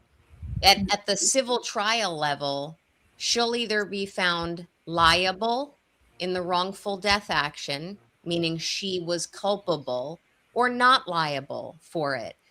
In her civil rights cases, she will either find, the jury will find that the defendants in those cases, whether it's the House defendants or the police, were liable or not liable. But for her to be exonerated is where everybody can look at all of the facts through all of the lenses at the civil level and say, we've uncovered all of these rocks. And there is nothing here that could remotely impugn this woman. And that's how she's going to get her exoneration. And that just means they're going for somebody else too. That means she would be not guilty, like really not guilty. And that means that, you know, that they're on someone else's heels, so to speak. Yeah, I mean, we don't use guilty, not guilty in the civil field, you're right? It's only liable or not liable, or a no cause. But yes, if she succeeds at the civil trial levels, she will be vindicated, in my opinion. I mean, there will still be the fringe out there who says she did it, and refute science, because all science is telling us that there's no way she hit John O'Keefe with a car or that he got hit by a car. But it's somewhat equivalent to a not guilty verdict. It's just a different standard. So being found not guilty is not being exonerated. It is in some respects, but from a societal standpoint, she is going to have the stain of fault upon her. There's people who are still looking at her saying, you did this. So she's bringing everyone to task. She's taking them all down. And that's why the civil cases are the most important piece right now. And I dare say anybody who poo-poos that concept really doesn't fully understand why this fight is so important. Right. Peter Murphy, I got a question for you, if you don't mind, sir. No, go for it, man. So you're in Canton, are you still in the Canton area, if you don't mind me asking? As in living in the community? Yeah, or are there, visit or whatever? Oh, I visit frequently. They told me there was a target on my back, and I fill my gas tank once a week and drive there as often as I can. But no, I do not. I do not live in the community anymore. I live South Shore. But I'm there. And so that's the temperature over there, huh? So people are saying that you're the bad guy, so to speak. Oh yeah. I had a clown come by me today, yelling and screaming with the window down, and he was all upset that I had put the word there should be a bounty offered or posted for these gentlemen, which basically meant some sort of a reward for the conviction and prosecution. But this guy came after me today in the car. I was alone standing there at the corner of the standout. I was just about to leave, and I mean, he was unhinged. I know who he is. But yeah, there's out there. I mean, most of the support now is positive. A lot of cruises roll down their window and wave and beep at us and give us the thumbs up, which wasn't happening 6 months ago. But the climate in the town is still fearful. We've had several people come by. I heard the D&E crowd up the street had lots of Canton salutes today, which is, the number one finger in the middle. So yeah, there's still some animosity and hostility out there. And I don't think it's going to really heal or repair itself until, as Nan was just saying, use the O.J. Simpson case as an example came to mind. I mean, he was found not guilty. The glove didn't fit, right? But he was far cry from exonerated. And I think until, Karen gets not guilty and exonerated, these clowns are still going to hang a hat that she did it. Right. What am I hearing about Big Bad Brian A getting his own private eye firm or something like that? Did anybody hear about that? Yeah. Howie reported that earlier on the show, and Yeah, Howie did. apparently it's true.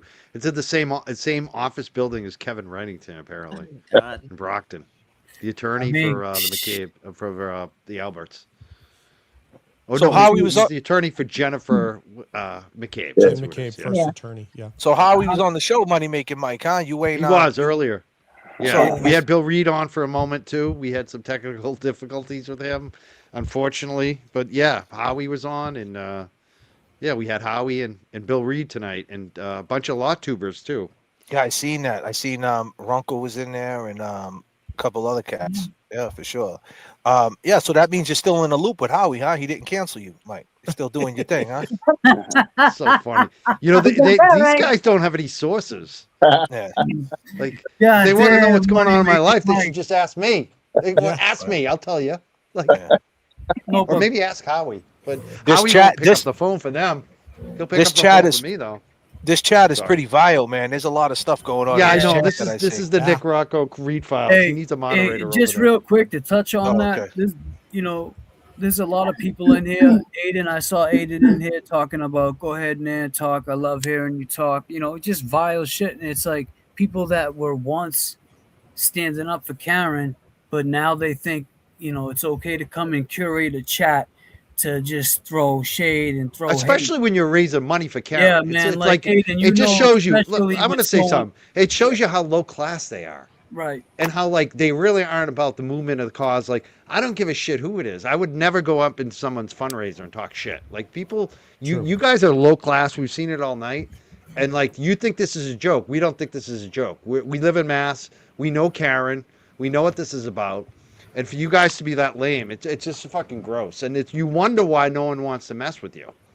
What does that accomplish? I don't understand what it accomplishes. Yeah. It's like it's one thing for you to say you support someone. It's another thing to actually do it. Like, Just don't, you know what I mean? just don't lower yourself to their class level. I That's know. all. Keep I the know. chat You're right. up. I wasn't trying. This is what they want. Yeah, I wasn't trying to. Goddamn JFK. Yeah, I wasn't trying to do that. I just didn't understand No, why it's this all chat good. was It's doing pathetic. that. All night we watching that. It's not gonna dissuade us. No, I've seen it all from night what in the we're chat doing. too. It's not going There's to no dissuade mods? us from what we're Does doing. James like We- that you know, we still- Arcane? No, James we is have a- good. We James raised is $9,000. people We like spent him. hours on this. We helped Karen. We got a big event coming up in March. We're going to do an in-person event. It's going to be awesome. And there's nothing they can do to stop us or dissuade us. So that's all I got to say. So let's just Can keep I ask doing our Mr. damn Murphy thing. a question again? Sure. So, Pete, you was a police officer for years, right? 3 decades. Yep. 3 decades, huh? Wow. So, in 1993, when they arrested Sean Ellis for the murder of Detective John Mulligan, do you remember that? Oh, I do. You remember that? What was your first initial like? As you know, it was crazy too. They have footage of that back then. The cops, when the cops, the TV show used to be out, they were actually on. They were on scene at that the whole Rosendale Walgreens. But as the case started unraveling, was there any rumblings? Did you hear anything in your police department? Is that something that happens when there is corruption? Does it funnel through police departments? Did you hear anything back then of that? I did not hear it at the time, but I just certainly heard about it later. Yeah, not at the time though. It didn't make its way to Canton. Let's put it that way. Right. Or at And I least haven't- didn't make its way to Peter Murphy. I can say that. And since that, you're you've been around in that space. What about 1995 when a 15-year-old kid named Eddie O'Brien allegedly stabbed his neighbor 98 times? Did you hear about that? I vaguely remember that Somerville? one. What town? Somerville. In Somerville, right? Was that Yeah, Somerville? Somerville, Yeah. Mass. Yeah. Yeah. There was corruption in that case too. Now the corruption's coming out. There was a DA back then called Riley. Tom Riley. He was in his notes. They uncovered his notes. In the notes, there was 3 unidentified male DNAs in the house that they never put on the docket. Never gave to the defense. But yeah, just the point is, all these things are starting to get uncovered. My point is, the reason for saying is, these things are starting to get uncovered, especially the Eddie O'Brien, for sure, because of what Karen Reed went through. Now people are saying, "Wow, if it happened to Karen, maybe it happened to him 30 years ago." Exactly. Which is crazy. Exactly. So It's opened the door. Yeah. The Karen Reed case is exposed and is continuing to put the spotlight on so many cases now. Looking back, I appreciate your time, Pete, for sure. hey, always good to talk to you guys. You guys got it together. Thank you. Yeah. Thanks for being here today, Peter. Peter You know, we're at Murphy. 55,000 right now, and we're like That's just a great. few $100 away from 10 grand tonight. So Wow. 55,373. Let's go, Very people. close Well, I to 10 raised grand. what? So you're saying 55 from the last one to this one? We're No. at, no, we're Total. at 55,000 total 55. for her Oh, fundraiser. okay, total. Okay, But we, cool. we probably raised. We're almost at 10,000 on the official fund tonight that we raised. That's so awesome. Oh, cool. Good job. Yeah, it's We're like $25,000 $300 away. since Yeah. the last one, essentially. Right. Right? Yeah, because we were at 30. So Tonight yeah, we we're- started at 45,790, Yeah. and now we're at 55,373.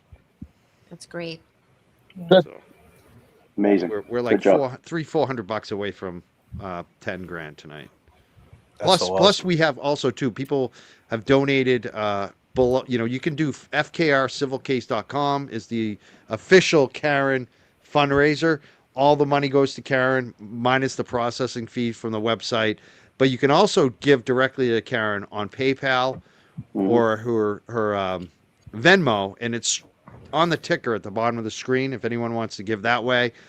We also, some of us did turn on the super chats, like the Young Jerks have the super chats on. I don't like to promote it. I don't like to advertise it because I end up paying the taxes on it. I don't want you to give that way tonight. But anything you give on the Young Jerks, on the super chats, we end up donating to Karen after as well. So there'll be more money that comes in. Like we definitely made our 10,000 tonight, no doubt about it. Through Venmo, through PayPal, and the super chats that will come in later. But just on the fundraiser, directly to the fund, we're almost at 10 right now. It's tremendous. Which is a Tremendous win. job. Cool. Yeah. Money That's making excellent. Mike making all the money. Goddamn money making. Karen, for Karen. Karen's taking all the money. We ain't crying. We We ain't crying. No, And I no, just no, gotta no. say this. Can I quote Runkle? Runkle said something that was so powerful on this earlier. He said, this Karen Reed case, it's amazing how many people went down and Karen Reed's still standing. Think about that for a second. Yep. That's crazy. Powerful. Yeah, that's You know, What did it's a Howie Cox powerful call it? statement. The Karen Reed curse, right? Or something? Yes, yeah, the Karen Yeah. Reed curse. Yeah, Joey Bag of Donuts, I think, put that Yeah. out.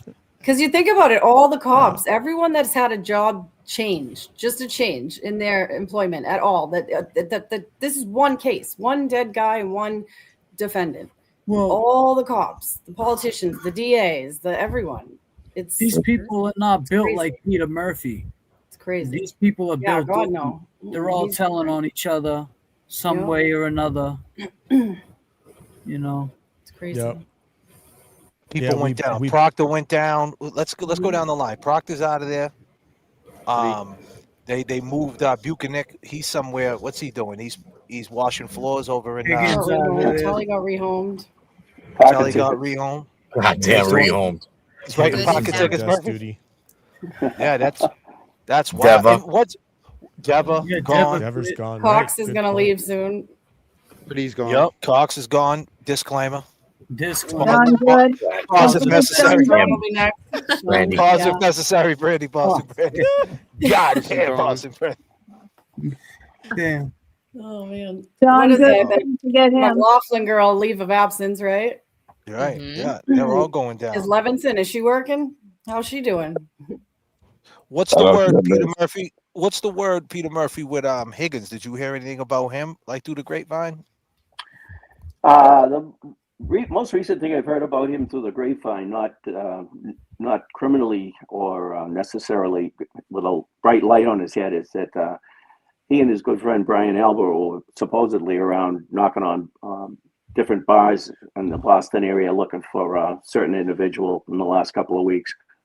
Really? I don't know what the reason would. I heard they were looking for Scanlon. Scanlon. I was gonna say Scanlon. No receipts, guys. I got no paperwork. I got no paperwork. I got no videos. Just what I. God Just what I damn heard. it. See what happens when you talk to Turtle Boy Scanlon? God damn. Yeah, so they got together, man. Good old Kevin from South Boston and Big Bad Brian A. Hey, they're back, right? And they went That's- bar that's- hopping. That's Those the guys skinny. are like pulling up to one another in the parking lot at Target, with the driver's windows rolled down, Right. Passing up the real intel, man. Yeah, Trying to be all No, secretive. but we're all up here content creators. Peter, can I ask you this? You're a retired Canton Sergeant, Peter Murphy. Do they look at you different when they see you? Do they press you? Do they think you're carrying? Do they think anything different like that they would think than us? I'm sorry, I didn't catch the they. Who was the they that you're speaking about? Like, so in other words, like Canton PD, anywhere you're having a standout, anywhere you're talking or speaking, anything you're doing to promote Karen or justice for John O'Keefe, do they press you? They don't appreciate me standing out there, and talking positive for Karen. Behind the scenes, I think they're terrified. They're afraid of their jobs, but I do think the interim Chief Perkins has brought in a sense of trust and accountability and awareness to these guys. And I think with this new chief, which you're probably aware of, Daniels, is coming in the end of the month, about the 30th. I really firmly believe that, the department has the potential to turn around. There's still a few bad apples perhaps at the top, but it's getting fixed, and it's getting fixed, I think, pretty quick. Let's hope. But Since to I answer your have- question, Hope so. just to answer your question, yeah, no, I'm not well received in that town at all by the rank and file. Not at all. Well, that's because you're so good looking, man. You're so good looking, brother. That's what it is. Hey, you're gonna make Billy Bush. You're gonna make Billy Bush jealous. Come on now. Yeah, right. Yeah. Let me ask you this. Billy. Hey, Pete, let Billy's me ask you very this, handsome. right? Yeah, One more question for Pete, since I have him, right? I'm sorry, Mikey. This is a great This is the question, last though. one because we got to wrap it up. We're Right, I'm sorry, over but time. this is a great one. Francis gotta go walk my dog. Gigalotti. Are you familiar with Francis Gigalotti? He was the guy that was 7 cops in Haverhill, Massachusetts, that was stepping on his neck, and he was screaming help, and he died at their hands. Did you see that? Yeah, just within the last month, right? Yeah, did you see that? And do you have a take on it? Like, what did you see? I've seen takes on it. I've seen some snippets on it. I don't know. I there's other ways to subdue somebody. I don't know that they used the right technique, whether they overextended themselves, the use of force. I'm just going to hang in the middle on that one until more information's available. Awesome. Thank you so much, Pete, again, man. Hey, anytime. Maybe you can go over it, Peter. Maybe you can play the video and go over it with Peter on your show. Yeah, for sure. Definitely. Yeah, Definitely. Yeah. I'll have an opinion if I see more of it. I just haven't really watched it that closely. Take you up to 39,000 feet, Pete. Don't worry Yeah. about that. All right, man. I think that's a good one. Oxygen mask. Yeah. Yeah. What I want to do is give everyone a final thought, like final chance to say anything they want to talk about, promote themselves, maybe say something about Karen. We'll just start from the bottom and go to the top. We'll start with JFK. We'll go to Kevy Kev. Then we'll go to Peter, Nan. We'll just do that. We'll start with JFK. Any final thoughts? Anything you want to say before we wrap it up? I just want to thank the audience. I want to thank all you guys that watch us, that support us, that support Karen. We ain't shit without you guys. Long gamers, jerks, calling all beings UFO people, crazy Boston Brandy people, man lovers, boots on the ground, Peter Murphy people, whatever type of people you are, you're our people, and we appreciate you for sure. Appreciate you too. Likewise. Yes. I mean, me, I'd like to thank everybody up here. Thank, JFK said, thank the chat. I mean, there's a lot of support out there. For Karen, I mean, keep your faith first, and push through this. I mean, she stands tall. We've watched her stand tall throughout all this. And, the fight's not over, but it's all like, I like that quote from earlier, the wagons are going to start circling, and there will be justice for John. There definitely will be justice for John. And the third party culprits. That's right. Sure, for sure.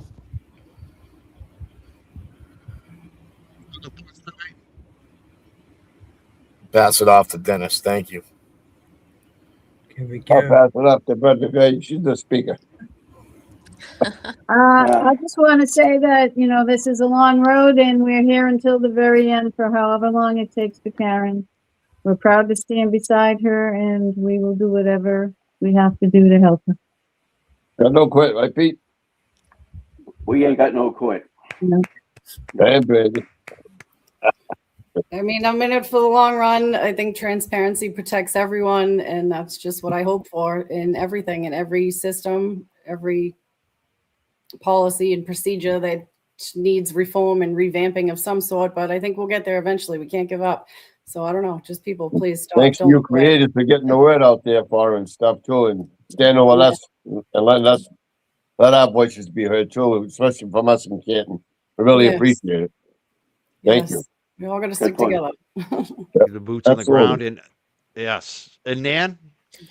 Thanks for having me this evening. It's great to see all of you on the screen, and for some of the familiar names I'm seeing in the chat. I would simply say I believe Karen Reed, and Karen did fight harder than anyone for John O'Keefe, but she can't do it alone.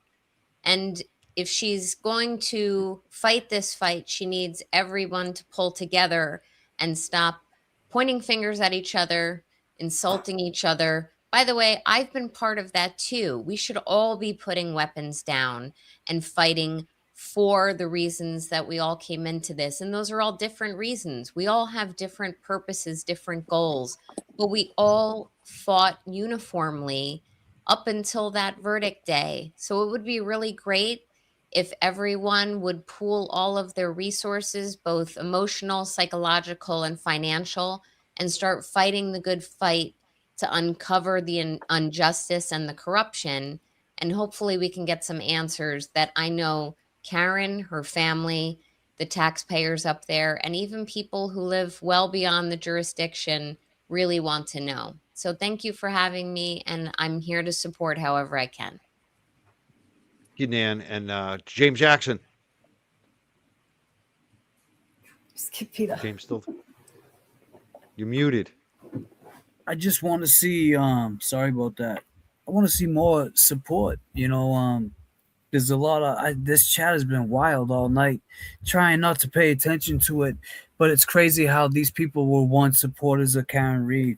I just want to see going forward that people, instead of hearing some vague clip of this, of that, you know, if you're going to get into that, listen to the whole thing. We're here for one reason. We're here for justice for John O'Keefe. We're here because of corruption. That starts with Karen Reed. She's closest to it. Let's let her and Alan Jackson do what they do. And we're also here for Francis Gigalotti, Kelsey Fitzsimmons. There's so much that brings us all together. And I think all this this confusion, this noise in the background, it's a setback. And I hope to see that go away. With that being said, I appreciate everybody up here. Austin Bia. First, I just want to say thank you, Mike, for hosting a great stream tonight.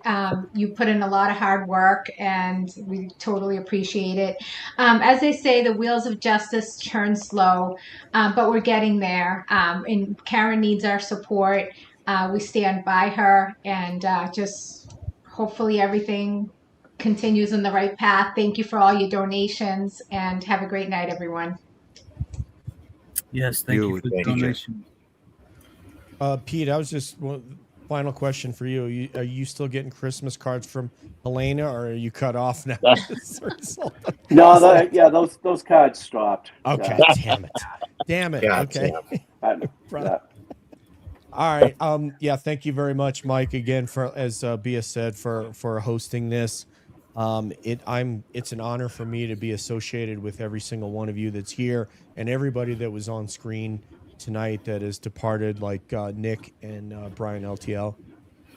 As JFK said, and I say it on Twitter all the time, thank you everybody that's in the chat that pays attention to this and supports. Otherwise we wouldn't even have a show. We'd be just talking in an empty microphone. So thank you, everybody. And thank you, DJ. Yes, sir. I said thank you, brother. Yes, sir. I appreciate it. So yeah, next thing we want you to know is we want you all to join us in March. Date TBD, but it's going to be in March. It's going to be an event where everybody's invited. And all you have to do is get a ticket. All the proceeds are going to go to Karen, and we'll have details for you soon. Good job. Cool. I want to thank everyone for being here. Thank you all. Thank you, Mike. Have a great night. And I think we're Mike, thank almost you. at 10 grand. Like I said, 55,573. We started at 45,790. So it's like 200 Wow, bucks great. away. Not bad. Pretty good. Yeah. And racks in Almost one at 10 night. grand. Money making Mike. That is nice. Hey, we did good. That's, Yeah, yeah. we did. I was hoping to get 5 Hey, every grand little tonight, bit so we got helps. 10. Every dollar helps. Yeah. Well, I So guess congratulations. Thank you so much, everybody, being here. You Thank did you. it tonight. Thank you, Thank you, Mikey. Mike. Thank You're you, the Mike, best, for always working, Good man. job. Yeah, man. Peace to Nick I'm trying. Rocco and all the other guests, man, too, that came through. Yeah. Bill Reed, Howie Carr. Right. And thank you to Boozy Beauty for being in the chat tonight, not getting mad at me. Oh, Bia, tomorrow night, Bia. Tomorrow night. Yes. I Love did Boozy reach out Beauty. to her, but she wasn't she wasn't ready to appear on screen. So No, what's but tomorrow Boozy- night? What's tomorrow night? Boozy's fast, man. yes. Try Yes, something about she'll it. be on. Yeah, she'll be on Calling All Beings along with my Three friend Bs. 3Bs. And the Boston Brandy. So you're gonna have Boston Brandy, B, and Boozy Beauty all together at the Yes. same time in Oh, the same boy. room. God damn. God damn. And That's a JFK, disclaimer. God damn. JFK, my ass is Beware. backstage playing producer. I'm not Keep even your going to be on earplugs. screen. Keep your earplugs on. Shut up. 3 Yo, Bs, we might baby. have to go live after this, Jay. Yeah, god damn. God damn. All right, I awesome. I'll be appreciate you, watching. Mikey. Thank Listen, you Mikey, all. I just Thank want you to all say, for I want being to say something about Mikey real quick. Mikey's always been super supportive of me, and I always thank you for that, my brother. Thank you. I thank Yeah. you too, man, for just being there and standing up, being who you are, JFK. Yep. We got a legit musical Appreciate you. artist in this movement. Thank goodness. Yeah, right. We got some clip bars for everybody, you know. Taking it Yeah, up. yeah. All around. Nah, Mikey, straight up. I need a Cliff Bar right now. I'm hungry. Save your life, man. A clip bar will Save your save your life, boy. I need to get a steak or something in me. Yeah. I had a me deployment too. where I ate them Send every it. damn day. I can't do it. I can. I eat all day and night. You walk all those dogs, you gotta just keep eating. Yeah, I'm eating all the time. I suggest the peanut butter one. Yeah, I suggest the peanut butter one, Mike. It's good. the peanut butter. I like peanut butter. It's all right. That's just the one JFK gave you at the time. Yeah. I think we made it, Mikey. 55,790. Yeah, we put up Cool, all there. right. Great. What are we at? Nice. 55,790. I don't think we quite made it. We're close. No? Where's Aiden? He's still in the chat. Aiden, throw up a G. You got it. Uh-oh. Throw up 1,000, TB. You got the There we money. go. 55,790. We started out. Oh no, wait. We were right. We I started know. at 45,790. Put up a We're at G. 10 grand. We did it. Yeah. Nice. I Nice. can count. I can't. TB, put up a G. You cheap We prick. did it. We did 10 grand. All That right. is so beautiful. Oh, That that's all right. We can all leave now. There you go. Now we're off the hook. We did 10 grand. Thank Stay you to safe. everyone All right, watching. everybody. That's Thank awesome. you, all Good the night, panelists. Yes. Thank you all. On my Justice channel. for We're going John. swimming. We're That's going right. on Stay my on the channel. pole. Go, We're Jam. going We swimming. love you, Karen. We love you, We're going for Karen. a swim. We love you. Going swimming. We're Let's going for go. a swim. You going Peace and love. swimming tonight? Yeah, I'll we're be going watching. swimming. I got I'll my be shorts watching you. Let's on. go. Let's Bye, go, Dennis. Bye, JFK. Brenda. Bye, Peter. All right, guys. Go All over right, to the JFK Everybody have a great channel night. tonight. Go Stay over well. to the channel. Peace and love. Peter Murphy, thank you, sir. Appreciate you. Dennis Peter Murphy, Murphy, you too, man. appreciate you, Dennis man. Sweeney, thank you. Dennis Man, Sweeney, thank you. Brenda Sweeney, we love you. I'll see you on the flight. DJ, Bia, See you on the Nan, we flight. love you. Mike Crawford, Kev.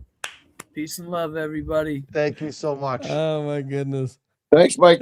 Thanks, I guess guys. JFK's going live tonight. I want to thank LTL, Howie Carr, Bill Reed, Karen Reed, Nick Rocco, DJ, Boston Via, Dennis Sweeney, Brenda Sweeney, Peter Murphy, JFK, Kevy Kev, Jay Brillin.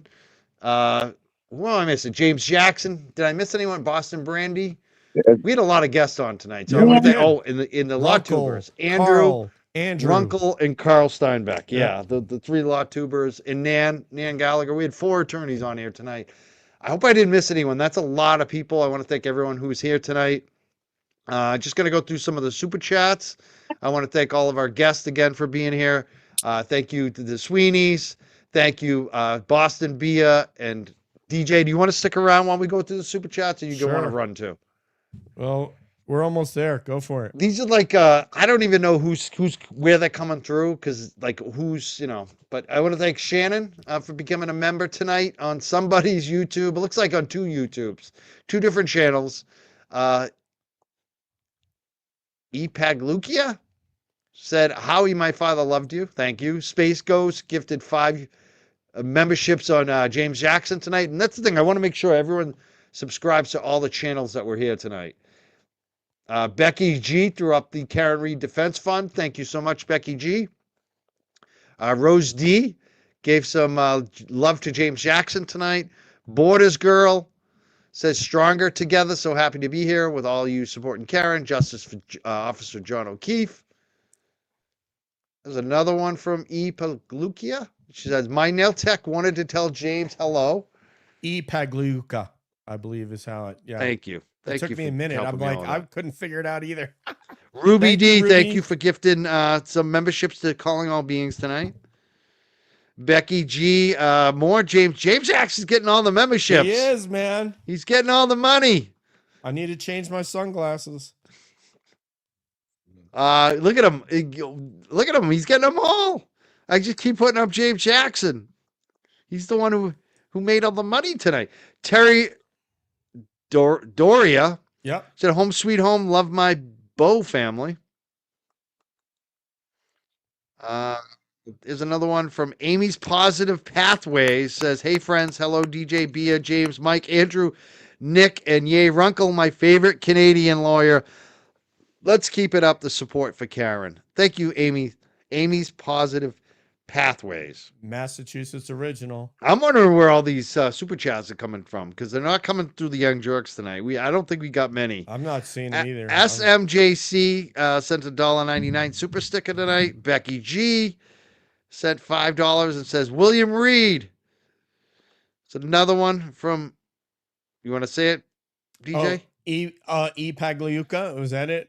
Yeah, it said, "I need my sunglasses from the shine. Please pass the pepper." Sent the $19.99 super sticker tonight. And Calling All Beings. Look at Calling All Beings and James Jackson got all the super chats tonight.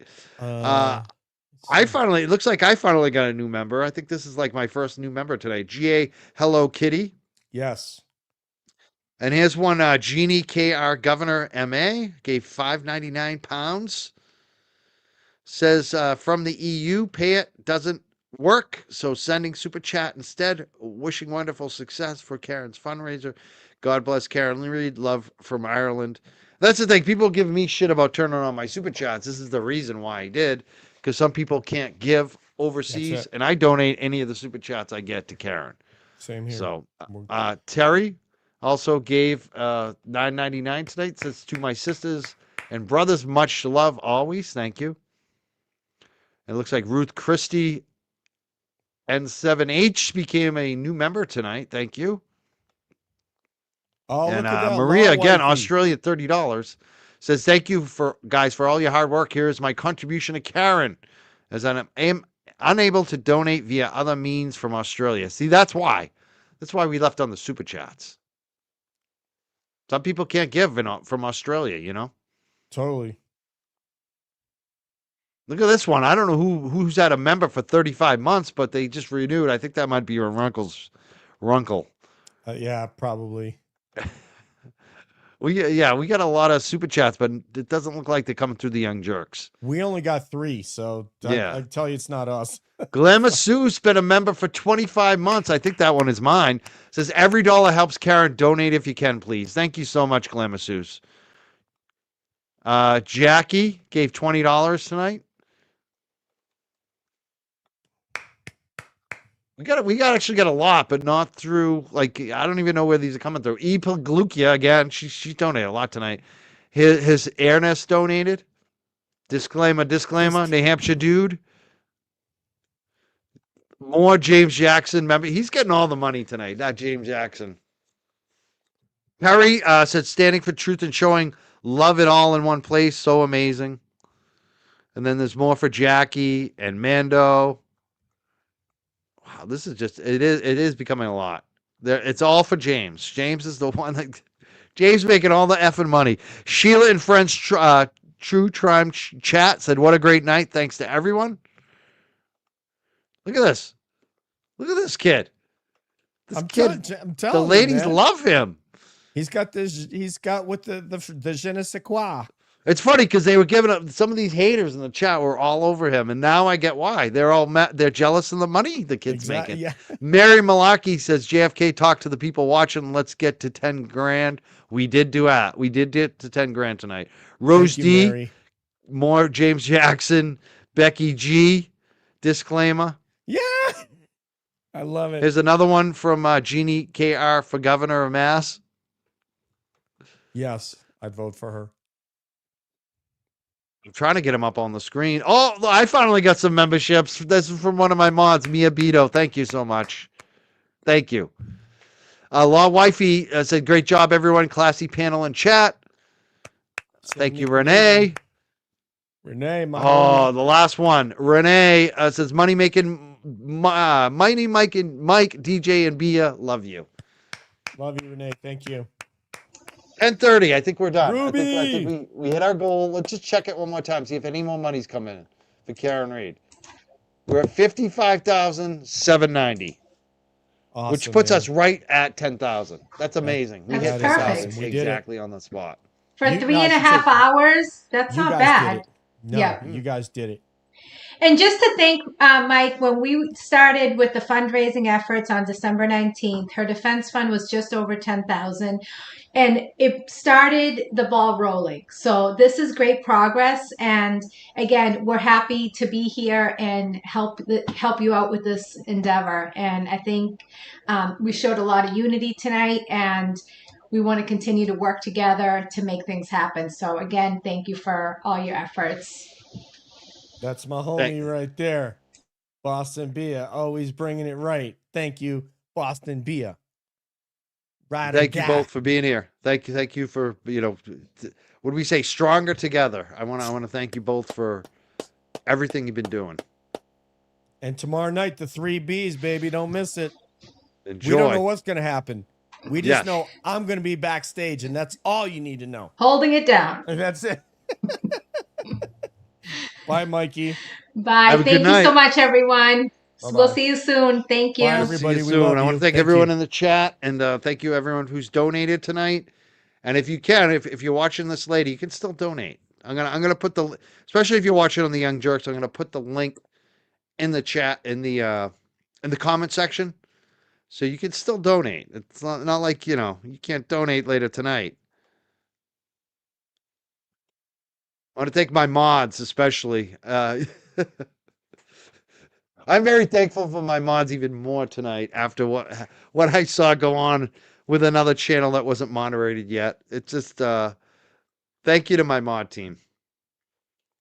All right, I'll see everyone soon. I'm not sure when. Have a great night, everyone. Thank you to all our guests again, all the supporters, all the nice people in the chat, and especially the ones who donated tonight. It means a lot to get to 10,000. We're over 10,000 now. A little more money came up, so we're at 55,795 now. We're over 10,000. We're at $10,005. I'd love to see a $5 donation come in at the end. That rules. I appreciate you. All right, I'll see everyone soon.